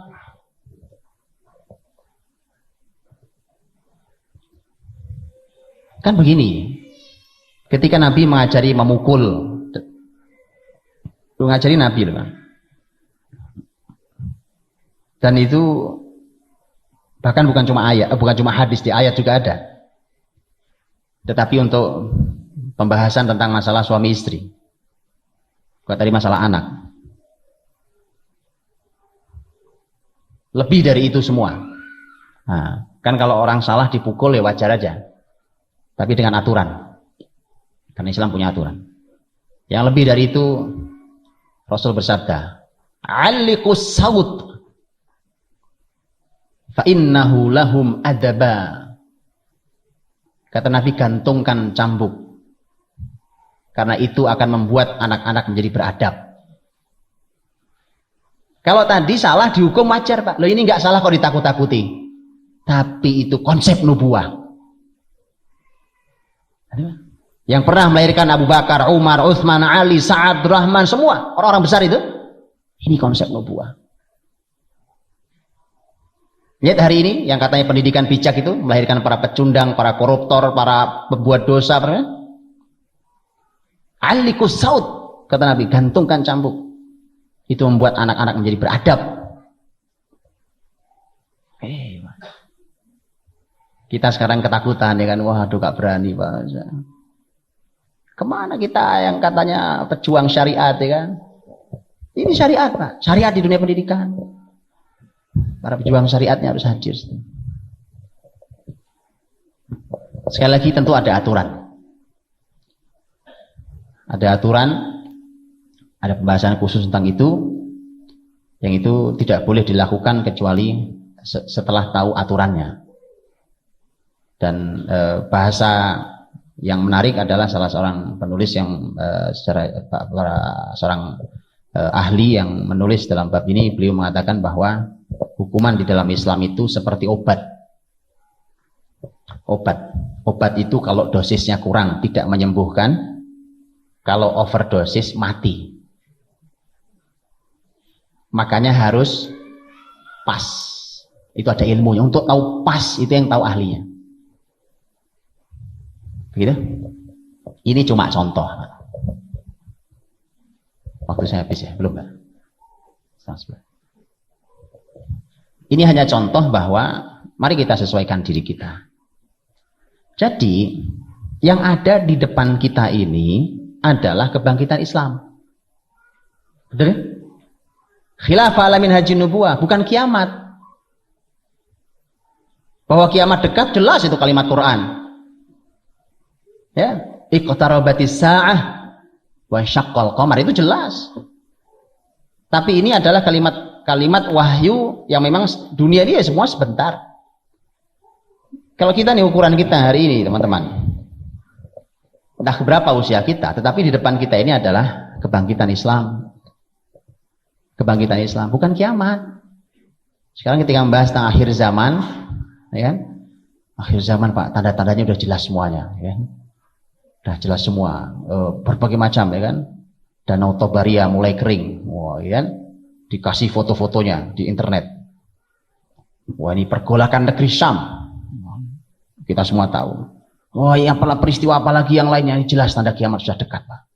Sebentar lagi Dajjal keluar. Oh, sampean nggak baca hadis dengan sempurna masalahnya. Mari baca dengan utuh, Pak. Saya sekarang uraikan sedikit kilas supaya kita tahu. Dan itulah dirangkai sampai saya download ceramahnya Dr. Ait Al-Qarni. Diwawancarai di televisi beliau. Sampai saya download dari YouTube itu bahwa Dan perlu diketahui bahwa Dr. Ait Al-Qarni itu S1, S2, S3-nya hadis. Jadi beliau kuasai betul periwayatan hadis. Waktu ditanya oleh pembawa acara TV itu, wahai Syekh, ini hari ini sudah banyak yang mengaku Imam Mahdi. Ya, disebutkan beberapa kasusnya oleh pembawa acaranya ini, termasuk yang ngerebut mikrofon di Masjidil Haram. Terus teriak-teriak bahwa saya Mahdi. Ya, pernah kejadian. Belum terlalu lama. Kemudian bahasa beliau simpel aja, orang berilmu. Beliau mengatakan, hadza laisa zamanuh. Ini bukan zamannya Mahdi datang. Lu kok sok tahu? Bukan sok tahu, ini ilmu ada ilmunya. Ini bukan zaman Mahdi datang. Saya nggak bawa laptop. Kalau saya bawa laptop, saya tunjukkan bagaimana beliau sampaikan. Ahli hadis tuh. Dan tahu riwayat, ini bukan zamannya. Tahu, Pak.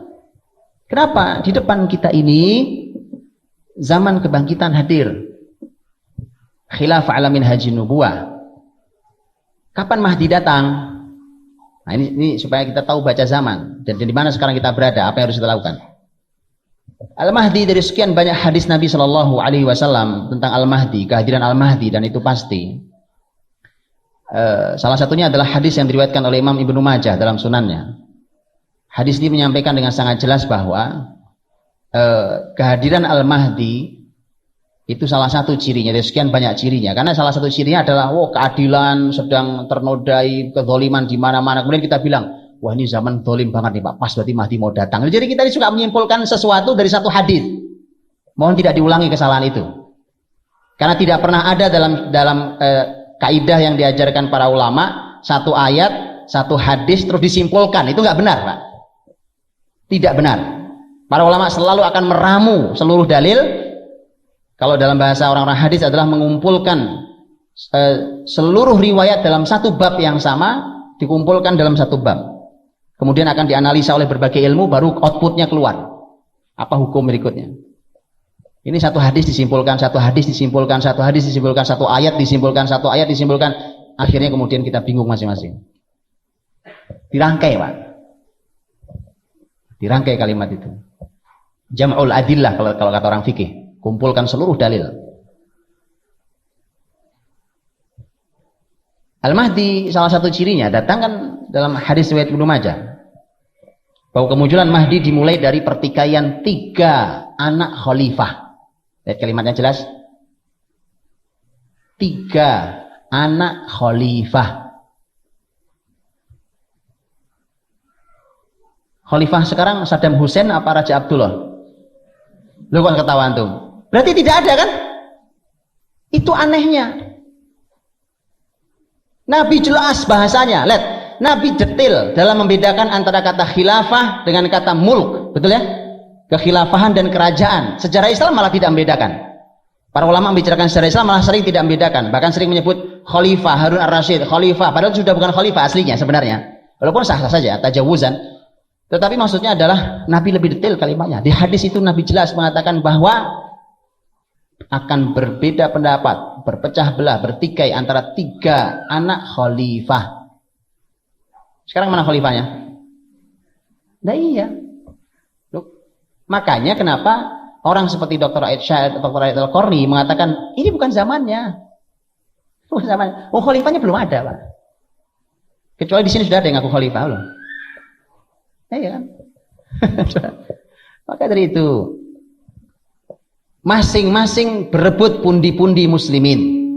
Itu anak khalifah itu rebutan hartanya muslimin. Bapaknya meninggal, ya kan? Itu perebutan harta muslimin. Para ulama berbeda pendapat apa yang dimaksud dengan harta muslimin di dalam hadis ini. Kemudian setelah itulah nanti baru ini salah satu yang menandai kehadiran Al-Mahdi yang akan kembali mengangkat muslimin menuju kesejahteraan dan keadilan. Nah gitu. Bahkan fasenya pun disebutkan. Berarti begini, khilafah ala minhajin nubuwah itu puncak kebesaran muslimin. Yang di fase kelima, kan dari sekarang kita zaman kita ini jauh dari Islam, kemudian dia akan naik kan perlu proses naik Pak ya, kan nggak langsung tak gitu nggak bisa langsung naik, proses naik sampailah kita khilaf alamin haji nubuwah, terus begitu. Oke, turun. Begitu turun, salah satu penurunan itu diantaranya adalah anak-anak khalifah rebutan harta. Kan berarti penurunan. Nah, berarti turun. Barulah hadir Al-Mahdi. Naikkan lagi. Hah? Begitu.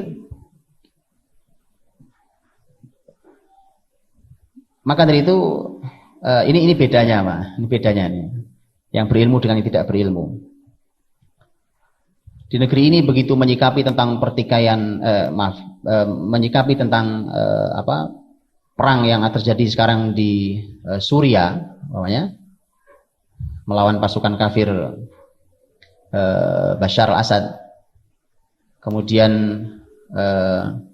ketika terjadi perang itu, sebagian di kita mengomentari, wah ini Pak, ini tanda akhir zaman. Ya, tanda akhir zaman, ini sudah dekat nih. Coba hati-hati, sebentar lagi Mahdi keluar. Jangan sampai kita tidak membaiatnya. Bedakan dengan teman-teman Suria sendiri. Saya membaca status teman dari Suria, gitu ya, orang Suria, dia membuat statusnya bahwa Suria fi marhalatil mahad. Suria sedang mules. Mules, Pak. Mahad itu mules, mau lahiran. Hebat, pakai ilmu. Orang berilmu bicara begitu. Apa yang akan lahir? Satalidu fi istriha, satalidu fi istriha al-khilafah. Lahir, begitu lahir yang keluar khilafah. Setidaknya ini yang lebih dekat pada ilmu gitu, Pak. Bukan kita, oh ini kiamat kok dekat banget sudah ya. Iya, kiamat memang sudah dekat dari Nabi hadir dan masih hidup aja Nabi bilang kiamat dekat kok. Ya. Maka saya dirahmati Allah SWT. Jadi sekarang PR kita hari ini adalah bagaimana kita dengan kemampuan kita yang terbatas, dengan kesolehan kita yang terbatas, dengan ilmu kita yang terbatas, kita mencoba menyesuaikan diri dengan kehadiran kebangkitan muslimin ini di depan kita ini, bahwa yang hadir setelah kita ini adalah khilafah alamin haji nubuwah. Dan itulah yang kemudian mengharuskan kita untuk mengembalikan semua manhaj kenabian di semua wilayah. Di semua wilayah, di pendidikannya, ya, di kesehatannya, ya, di politiknya, di ekonominya, di kepemimpinannya, wilayah keamanannya, apa segala macam. Sosialnya, seninya, kembalikan kepada fase nubuwah, manhaj nubuwah itu. Sehingga kemudian kita wajib kalau gitu untuk langsung saja nanya, selalu bertanya kita kepada Rasul. Langsung kita bertanya pada Rasul, ini konsep sesuai apa tidak gitu, Pak. Tadi jangan sampai tertipu lagi kan, racun kemudian kita labeli dengan madu. Begitu diminum sama orang mati bareng-bareng. Gara-gara kita yang melabeli, maka mohon para ustadz, ustadzah hati-hati melabeli konsep penelitian dengan ayat, tolong hati-hati. Itu kalau benar pas alhamdulillah, kalau tidak itu racun antum melabeli dengan madu, diminum sama orang mau madu, mati rame-rame. Hati-hati. Apalagi para tokoh ustadz yang didengar oleh masyarakat, berhati-hati melabeli itu. Baik, saudara dirahmati Allah Subhanahu wa taala, saya kira ini sudah hampir 10:30. Ya, mudah-mudahan bisa sedikit berbincang ini menjadi bagian dari satu pengingat kita bahwa beginilah seharusnya orang beriman membaca zaman, membaca sekelilingnya. Ada ayat yang dibacakan, ada hadis yang dibacakan, ada sejarah Islam yang bisa dianalisa. Dan semuanya bermanfaat, kemudian juga menjadi sebuah pelajaran apa yang harus kita siapkan, ya, bagaimana kita harus berlaku, bertindak dan menyesuaikan diri dengan konsep-konsep Nabi Shallallahu Alaihi Wasallam, manhaj nubuwah, sehingga kemudian ketika hadir fase kelima ini dalam khilafah alamin haji nubuwah itu, maka mudah-mudahan kita termasuk pelakunya. Kita mudah-mudahan diberikan Allah usia yang cukup untuk kita bisa menyaksikan kebesaran Islam itu. Wallahu a'lam bishawab. Assalamualaikum warahmatullahi wabarakatuh.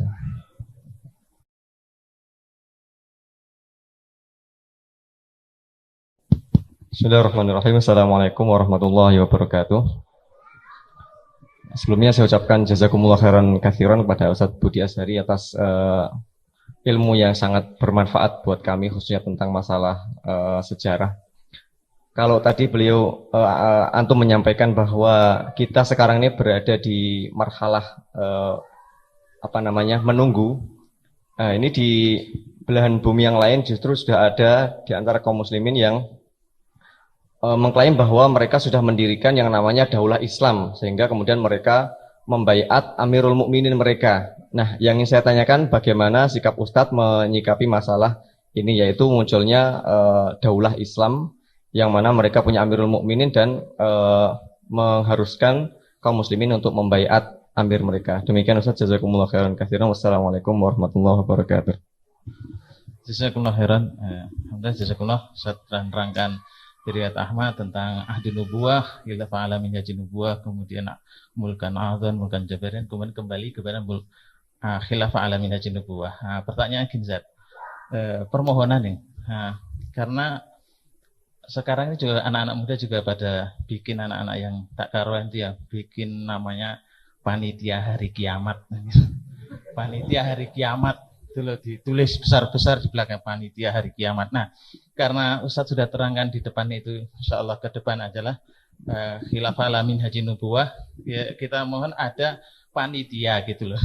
Bukan ikut anak muda tadi, panitia, mungkin ketua panitianya Ustadz Budi Azhari. Panitia itu apa syarat-syarat orang bisa masuk dalam kelompok ala khilafah alamin haji nubuwah tadi, apa syarat-syaratnya, siapa yang boleh ikut, itu maksudnya dari segala sisi yang keimanan dan mudah-mudahan nanti Ustadz Budi Azhari saya banyak menerangkan atau melahirkan orang-orang banyak menerangkan di masyarakat yang jadi panitia lah panitia khilafah alamin haji nubuwah gitu Ustadz. Mudah-mudahan termasuk yang Rasulullah SAW mengatakan kan harus dicari orang-orang yang annasu ka ibili mi'atin la takadu la tajidu rahilatan. Mudah-mudahan Ustadz dan kita termasuk yang rahilatan insyaallah. Jazakumullah khair.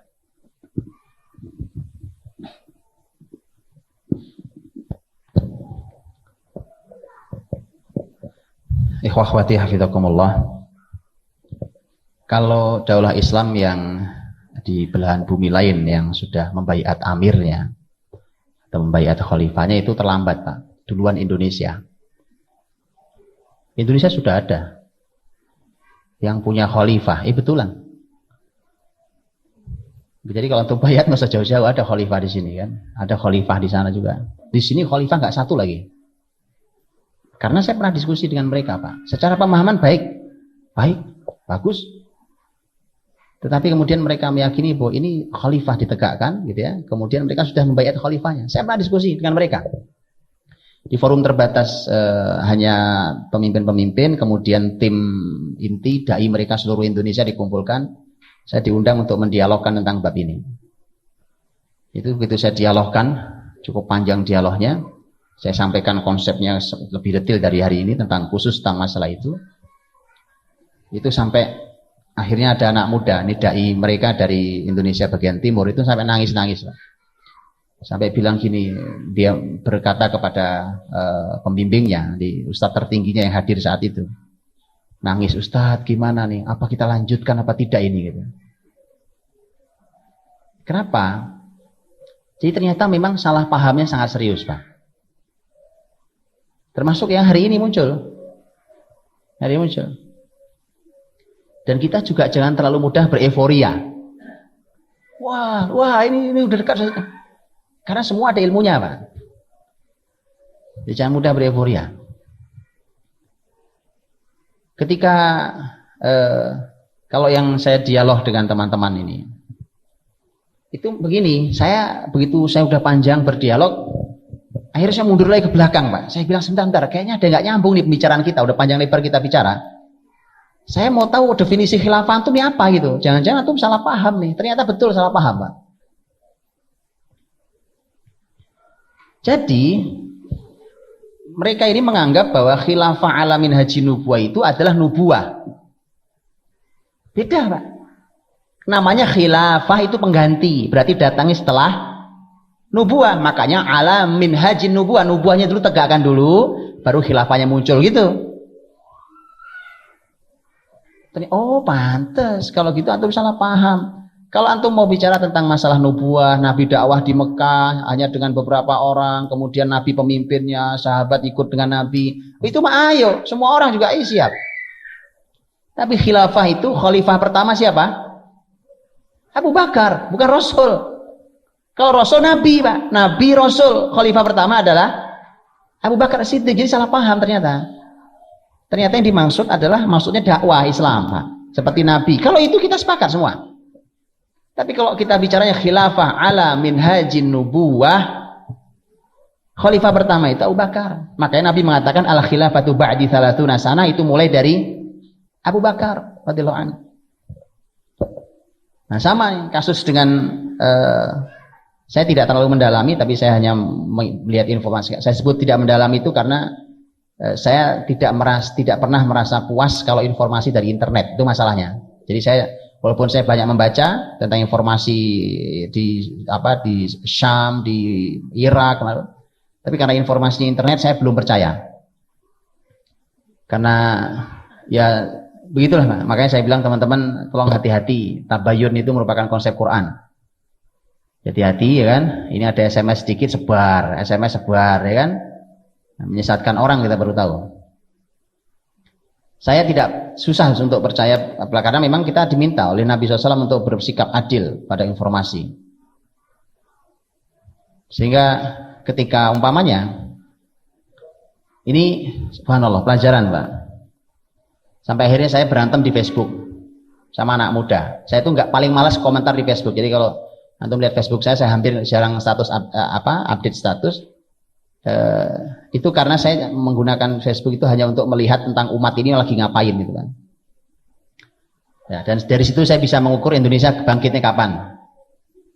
Yang diomongin apa sih ini ya kan? Karena Facebook saya itu isinya lengkap. Dari para ustadz, masyaikh, ya kan, para dai, masya Allah ahli ilmu. Sampai ABG nggak jelas ada,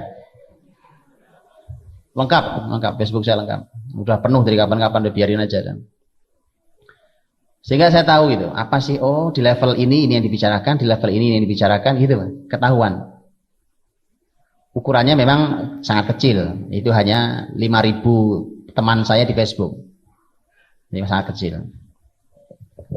Tapi dari pembicaraan saya tahu kualitas. Oh ya, belum ya kan, belum waktunya.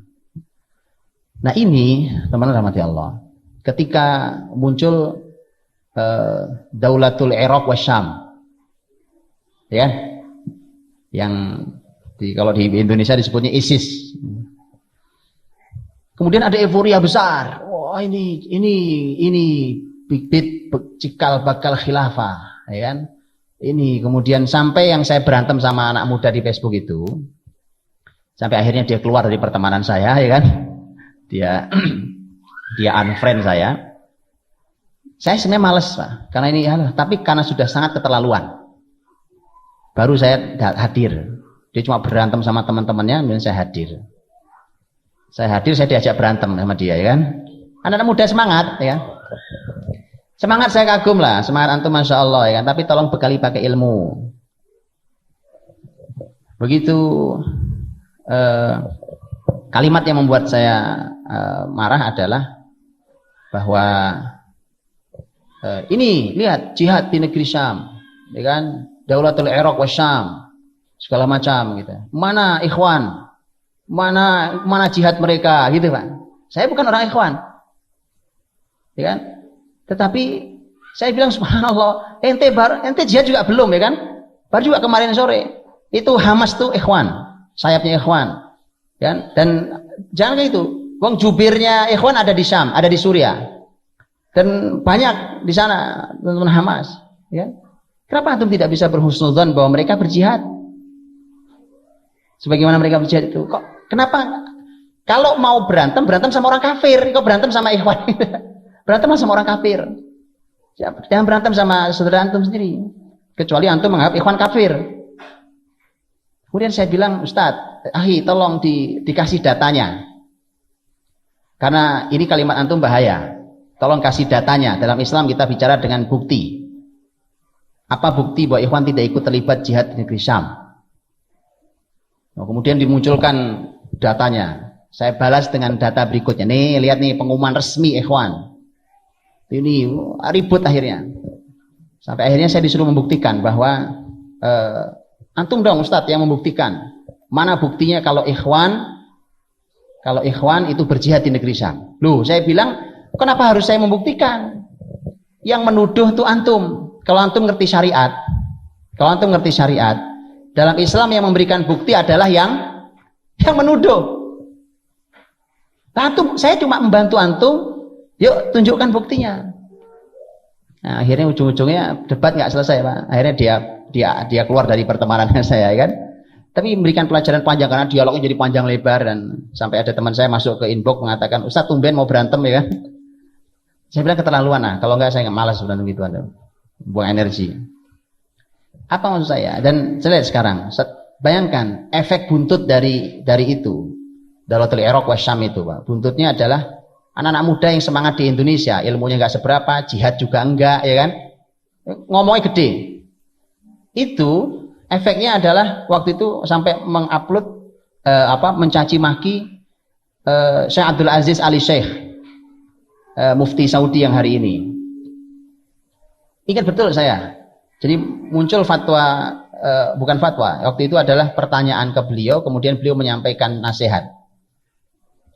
Ditulislah itu, bahkan diberitakan di berita web Islam di Indonesia.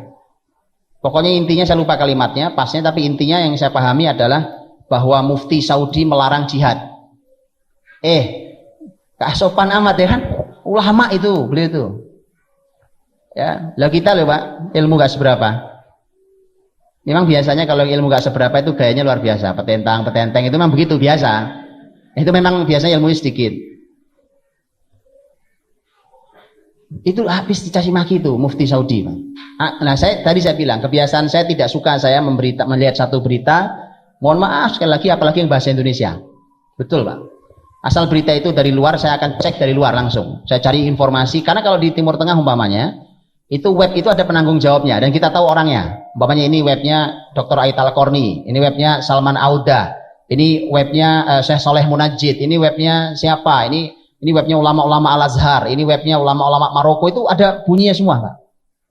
Sehingga kita tahu kualitas web ini. Karena beliau bahkan kadang-kadang fotonya ada. Nah, kalau web kita kan siapa aja nulis. Nah itulah kemudian saya cari informasi. Apa sih kalimatnya Syekh Abdul Aziz Ali Sheikh ini sebenarnya? Apa betul dia melarang jihad? Ya, selama husnudzon kita, ulama sebesar beliau nggak mungkin melarang jihad Pak. Saya cari berita tidak di satu web. Saya cari di berbagai web yang bisa dipercaya. Ternyata bunyinya begini, ini bunyinya. Lihat nih, bagaimana orang kalau hasad itu memunculkan berita dengan hasad. Web itu bunyinya, berita kalimat beliau itu begini. Saya menasihat, ini kurang lebih ya, tidak pas ya. Saya memberikan nasihat kepada anak-anak muda Saudi yang mau berangkat jihad ke negeri Syam. Tolonglah Anda pikirkan ulang. Atau apa kalimat pasif, oh jelas pikirkan ulang. Mengapa? Karena kalian tidak tahu ke Suriah mau bergabung ke kelompok yang mana. Apa artinya beliau melarang jihad? Kalau orang cerdas enggak Pak. Kalau orang cerdas tapi kalau orang hasad tertutup kecerdasannya. Apa beliau melarang? Enggak Pak. Beliau hanya mewanti-wanti, hati-hati. Kalau kamu di sana kan berbagai macam kelompok, berbagai macam tentara kumpul. Nah kamu tidak tahu kamu bergabung kemana. Bukankah kalau dalam bahasa syariat, apalagi Syekh Abdul Aziz Ali Sheikh adalah seorang ahli fikih, dalam bahasa syariat ada mafhum yang bisa dipahami. Artinya bahwa kalau kamu tahu bergabung ke kelompok mana, berangkat aja. Yang jelas kau tahu harus bergabung ke kelompok mana. Itu. Ya, makanya di belakangan begitu perang antar mujahidin di Suriah, coba. Jadi muslimin teman-teman, muslimin itu hari ini belum siap. Mau pakai demokrasi ala Mesir tidak siap, mau pakai jihad ala Suriah juga belum siap. Coba Pak, itu muslimin kita hari ini. Itulah mengapa kita naikkan yuk tingkat, kita upgrading diri kita ini. Nah, Kemudian begitu sekarang perang antar mujahidin, beritanya simpang siur. Saya nggak berani ambil kesimpulan berita simpang siur.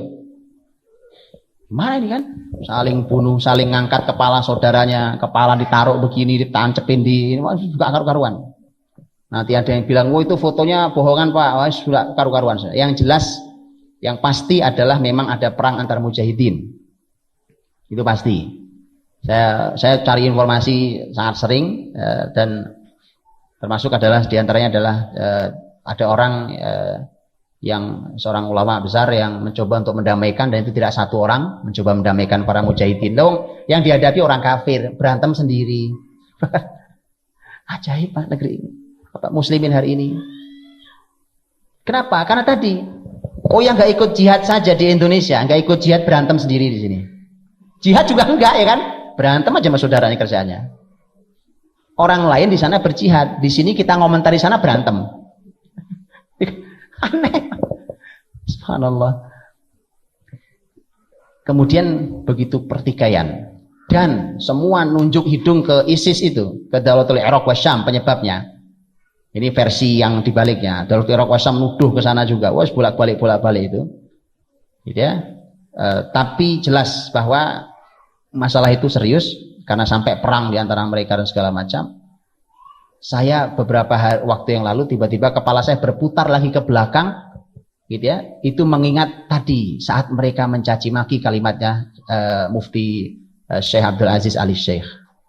Saya bilang dalam hati, apa ini? Ini adalah merupakan dampak dari mereka menghina ulama. Para ulama mengatakan luhumul ulama masmumah. Dagingnya ulama itu beracun. Jangan dimakan, mati ente. Hati-hati menggunjing para ulama, Pak. Ini jangan-jangan ini dampaknya. Ulama, Pak. Jangan main ente ini sembarangan aja. Jadi ini. Nah, terakhir saya baca kalau ini versi teman-teman Hizbut Tahrir, ya kan? Begitu teman-teman Hizbut Tahrir ditanya di Indonesia ini, ditanya pemimpinnya tentang bagaimana menurut Ustadz tentang Daulatul Iraq wa Syam, apakah itu adalah kekhilafahan yang sah? Setahu saya sih, sehingga saya Hizbut Tahrir ya, karena saya baca di mana itu di tulisan mereka itu, saya ingat saya itu, dan jawabannya bukan, karena tidak terpenuhi syarat 1, 2, 3, 4, 5 seterusnya. Nah, akhirnya saling, udah pokoknya gak karuan Pak, saling tuduh, saling ini segala macam. Ya, sampai begitu. Daulatul Iraq wa Syam, ini negara Irak dan Syam Islam ini mengaku bahwa dia adalah anaknya Ayman Adz-Dzawahiri, Tanzim Qaidah, gitu ya, dari Al-Qaeda itu, Ayman Adz-Dzawahiri. Ayman Adz-Dzawahiri mengeluarkan pernyataan, bukan anak saya. Saya nggak pernah diajak diskusi, nggak pernah diajak dialog, nggak pernah diajak musyawarah pendiriannya. Sudahlah Pak. Lihat, Pak. Dan itu bukan karakter khilafah. Ya. Khilafah. Nah, termasuk yang tadi saya bilang Pak, yang di Indonesia itu. Di Indonesia itu yang betul-betul namanya khalifah. Mereka bilang khalifah, ini khalifah kami, Pak. Kami sudah berbaiat khalifah. Saya cuma bilang dua hal. Pertama begini, saya bilang, di Indonesia ini saja, apalagi di dunia, itu yang menyatakan diri sebagai khalifah nggak satu. Sementara Nabi SAW mengatakan bahwa kalau ada khalifah dibaiat, kemudian dibaiat khalifah kedua, maka bunuh yang kedua. Nah, saya cuma nanya, yuk kita bunuh siapa yang kedua ini? Itu kan kalau khalifah begitu, Ustaz ya. Kalau khilafah begitu memang, Ustaz. Saking tidak boleh ada dua kepemimpinan. Lah ini ngaku khalifah. Yuk kita bunuh, yang mana harus dibunuh? Ini memang kacaunya ilmu. Itu satu. Yang kedua, tolong yang sopan, tolong yang rendah diri, rendah hati. Antum lihat, saya bilang 300 tahun lamanya muslimin memakmurkan daratan Eropa melalui Andalus. Selama 300 tahun lebih itu muslimin tidak berani mengaku bahwa kekuasaan muslimin adalah kekhilafahan. Mereka hanya menyebutnya imarah. Imarah itu di bawah kekhilafahan, amir itu di bawah khalifah. Mereka nyebutnya imarah. Mengapa? Mengapa nyebut imarah? Karena di timur masih ada khalifah, pusatnya di Baghdad. Mereka ta'adzuban, Begitu, Pak. Itu orang berilmu. Hanya begitu masuk pasnya tahun 300 sekian belas. Ya, di masa Khalifah Abdurrahman An-Nasir, dialah orang pertama pemimpin Andalus yang mendeklarasikan dirinya sebagai khalifah. Ketika ditanya, loh kok Anda berani? Kemarin sebelum Anda nggak ada yang berani. Ya, karena di timur sana kekhilafahan sudah jatuh bukan kalah, tapi khalifah sudah tidak berfungsi. Khalifah hanya boneka yang dipermainkan, sehingga saya nyatakan saya khalifahnya sekarang. Setelah timur mulai bermasalah. Itu ijtihadnya Abdurrahman An-Nasir rahimallahu taala. Itu Pak. Jadi semua ada bahasa ilmunya ya. Silakan terus dicari ilmunya. Baik. Nah, ini ada panitia hari kiamat, di mana saat yang bikin panitianya?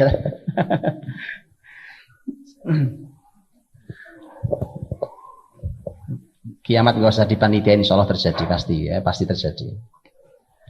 Baik, bagaimana sekarang kita mempanitiai kekhilafan yang hadir ini ya?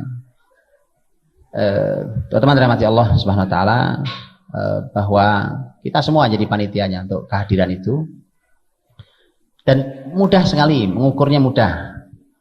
Kalimat Nabi Shallallahu Alaihi Wasallam, ma'ana alihi wa ashabi, itu kunci besarnya. Bahwa karena memang sekali lagi khilaf alamin haji nubuwah itu kalimatnya sama antara fase 2 dengan fase 5. Sehingga yang harus diperhatikan adalah semua tolak ukur Islam itu yang harus kita munculkan di diri kita. Kalau kita memulai dari manapun, umpamanya, dan ini dakwah ini juga harus melihat dengan proses yang terjadi di zaman Rasulullah Shallallahu Alaihi Wasallam. Nah itu panduan kita. Kalau kita zaman ini ya, mau apalah namanya, mau zaman modern, mau zaman teknologi canggih, mau zaman apapun, tetapi ternyata masih banyak zaman ini masih banyak cocoknya dengan kata jahiliyah dalam Quran. Karena kita tahu dalam Al-Quran tersebut beberapa kali kata al-jahiliyah, betul ya? Ada dhon al-jahiliyah, ya, dhon adalah praduga, keyakinan jahiliyah. Ada dhon al-jahiliyah, ada hamiyat al-jahiliyah, betul ya? Sebuah kesombongan jahiliyah, fanatisme jahiliyah, pertarungan bisa pertumpahan darah hanya karena masalah sepele, itu jahiliyah kerjaannya dulu Pak. Orang Arab dulu gara-gara tarung kalah lomba kuda, kemudian saling adu syair, saling ngecek, akhirnya perang. Sama sekarang ya, nonton bola tawuran, ya sama, nggak beda jauh Pak. Gara-gara apa perang gitu. Jadi sama, hamiyat al jahiliyah, ya. Tabarrujal jahiliyah,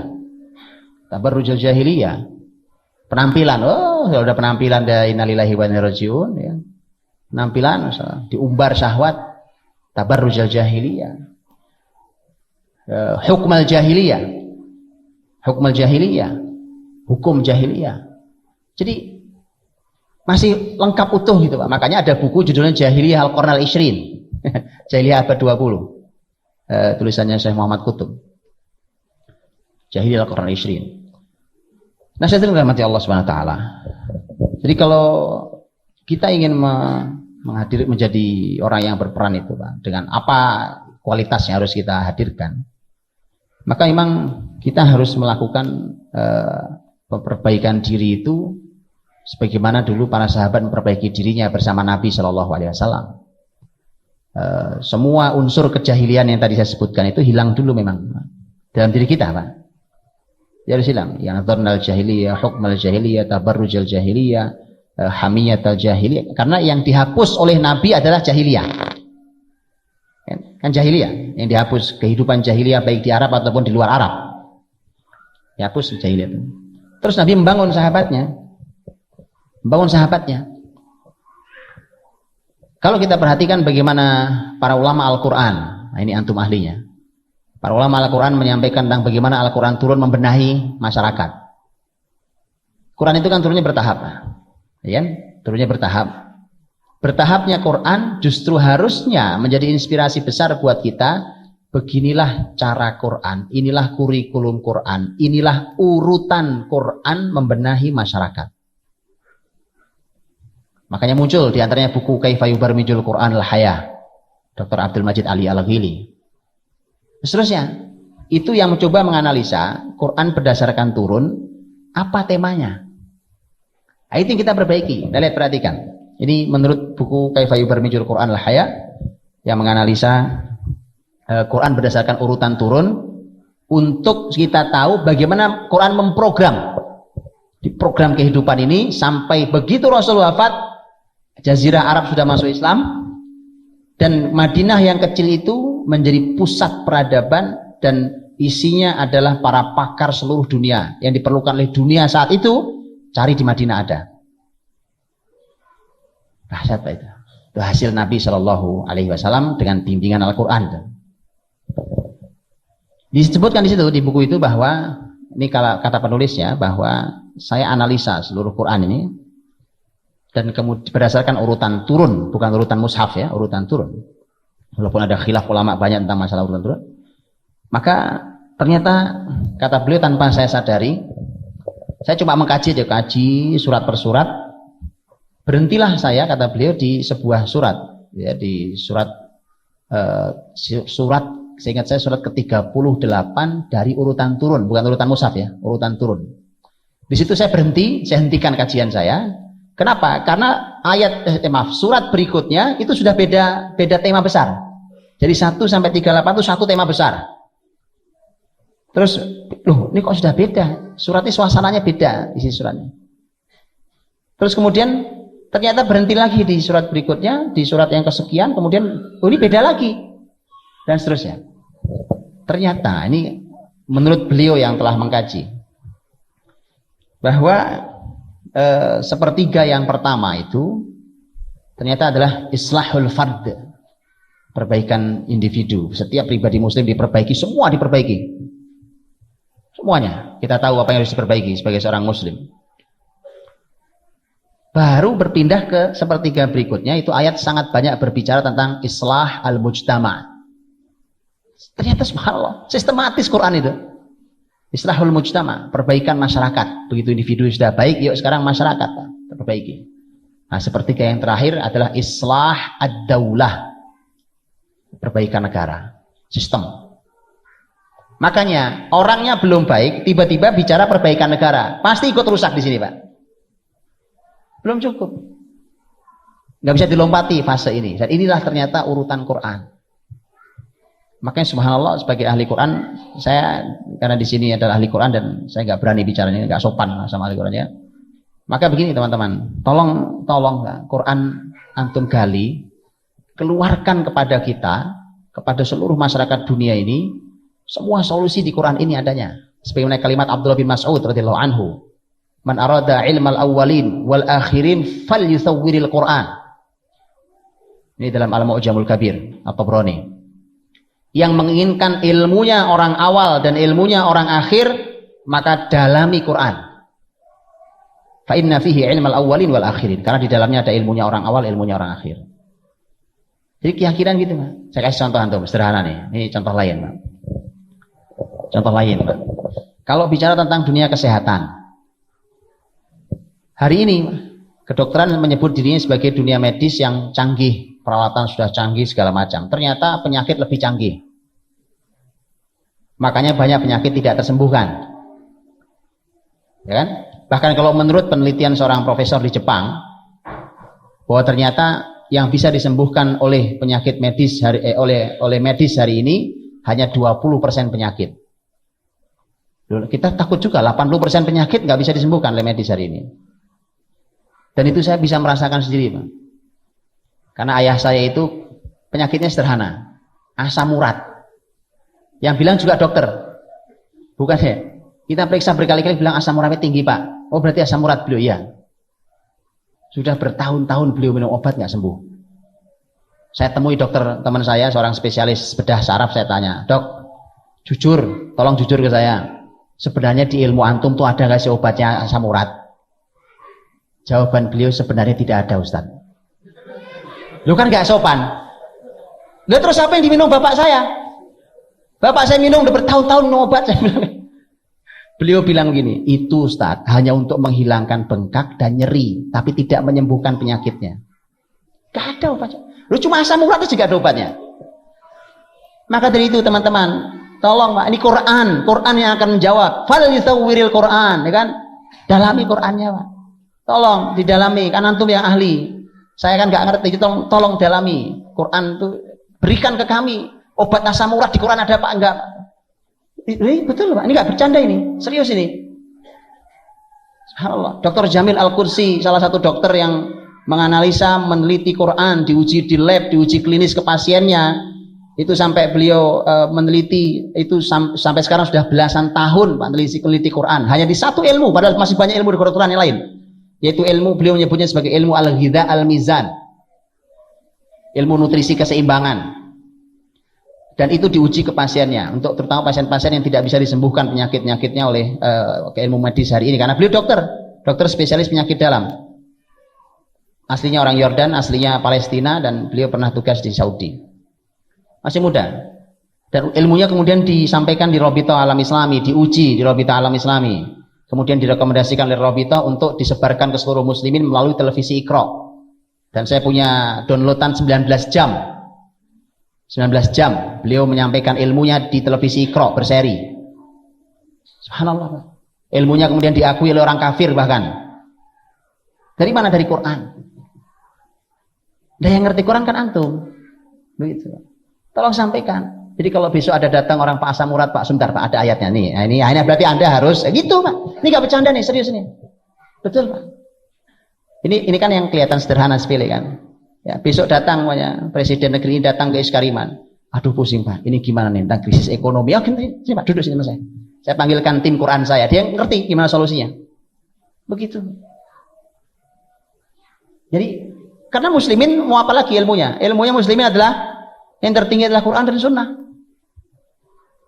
Jadi ya, mari kita duduk lebih dalam lagi ya. Quran itu silakan, yuk kita hafal, yuk kita amalkan dalam kehidupan kita, yuk kita sampaikan pada seluruh masyarakat. Inilah solusi itu, solusi yang kita sampaikan ke seluruh masyarakatnya. Makanya saya itu berhayal dari dulu dengan teman-teman juga bahwa lembaga-lembaga tahfidz seperti Iskariman yang luar biasa ini itu ada tim-tim, nggak usah kemana-mana, nggak usah lintir, Quran aja, Quran, tapi punya fokus diri sendiri. Ya, yang ini fokus dunia kesehatan, ini fokus dunia pendidikan, ini fokus dunia apalagi, ini fokus dunia apalagi, kan? Kalau antum perlu ahli pendidikan kesehatan apa yang versi hari ini, datangkan aja, ngomong Pak, sini. Kita mau bicara kita di sini kan, kita bicara ala Quran ini. Terus sampaikan Pak, bahas terus, keluarkan konsepnya, koreksi kalau ada yang salah, dan seterusnya. Karena kita ilmunya harus Quran dan Sunnah. Nabi memang ilmunya apa? Saya mau tanya, ilmu Nabi SAW dulu waktu menutup kejahiliahan, bahkan sahabat menutup Persia Romawi, emang sahabat ilmunya ilmu apa dulu? Ya kan? Satu lagi pertanyaan saya, apa Nabi sibuk mendiskusikan konsepnya Persia Romawi? Lah hari ini kita terlalu sibuk Pak. Ini mana Pak? Ini konsep baru nih Pak dari Finlandia nih Pak. Ini kita diskusikan Pak, ini kayaknya bagus nih. Kelamaan Pak. Ini kayaknya bagus nih Pak, konsep dari ini penelitian baru di Harvard University. Apa Nabi banyak sibuk mendiskusikan konsep Persia Romawi untuk bangkit? Udah Pak, sudah betul Quran, tapi tolong didalami, kasih kami konsepnya. Kita laksanakan konsep itu. Karena itu pasti solusi besarnya di situ. Wallahu a'lam bishawab. Mudah-mudahan jadi panitia Ustaz. Barakallahu fikum.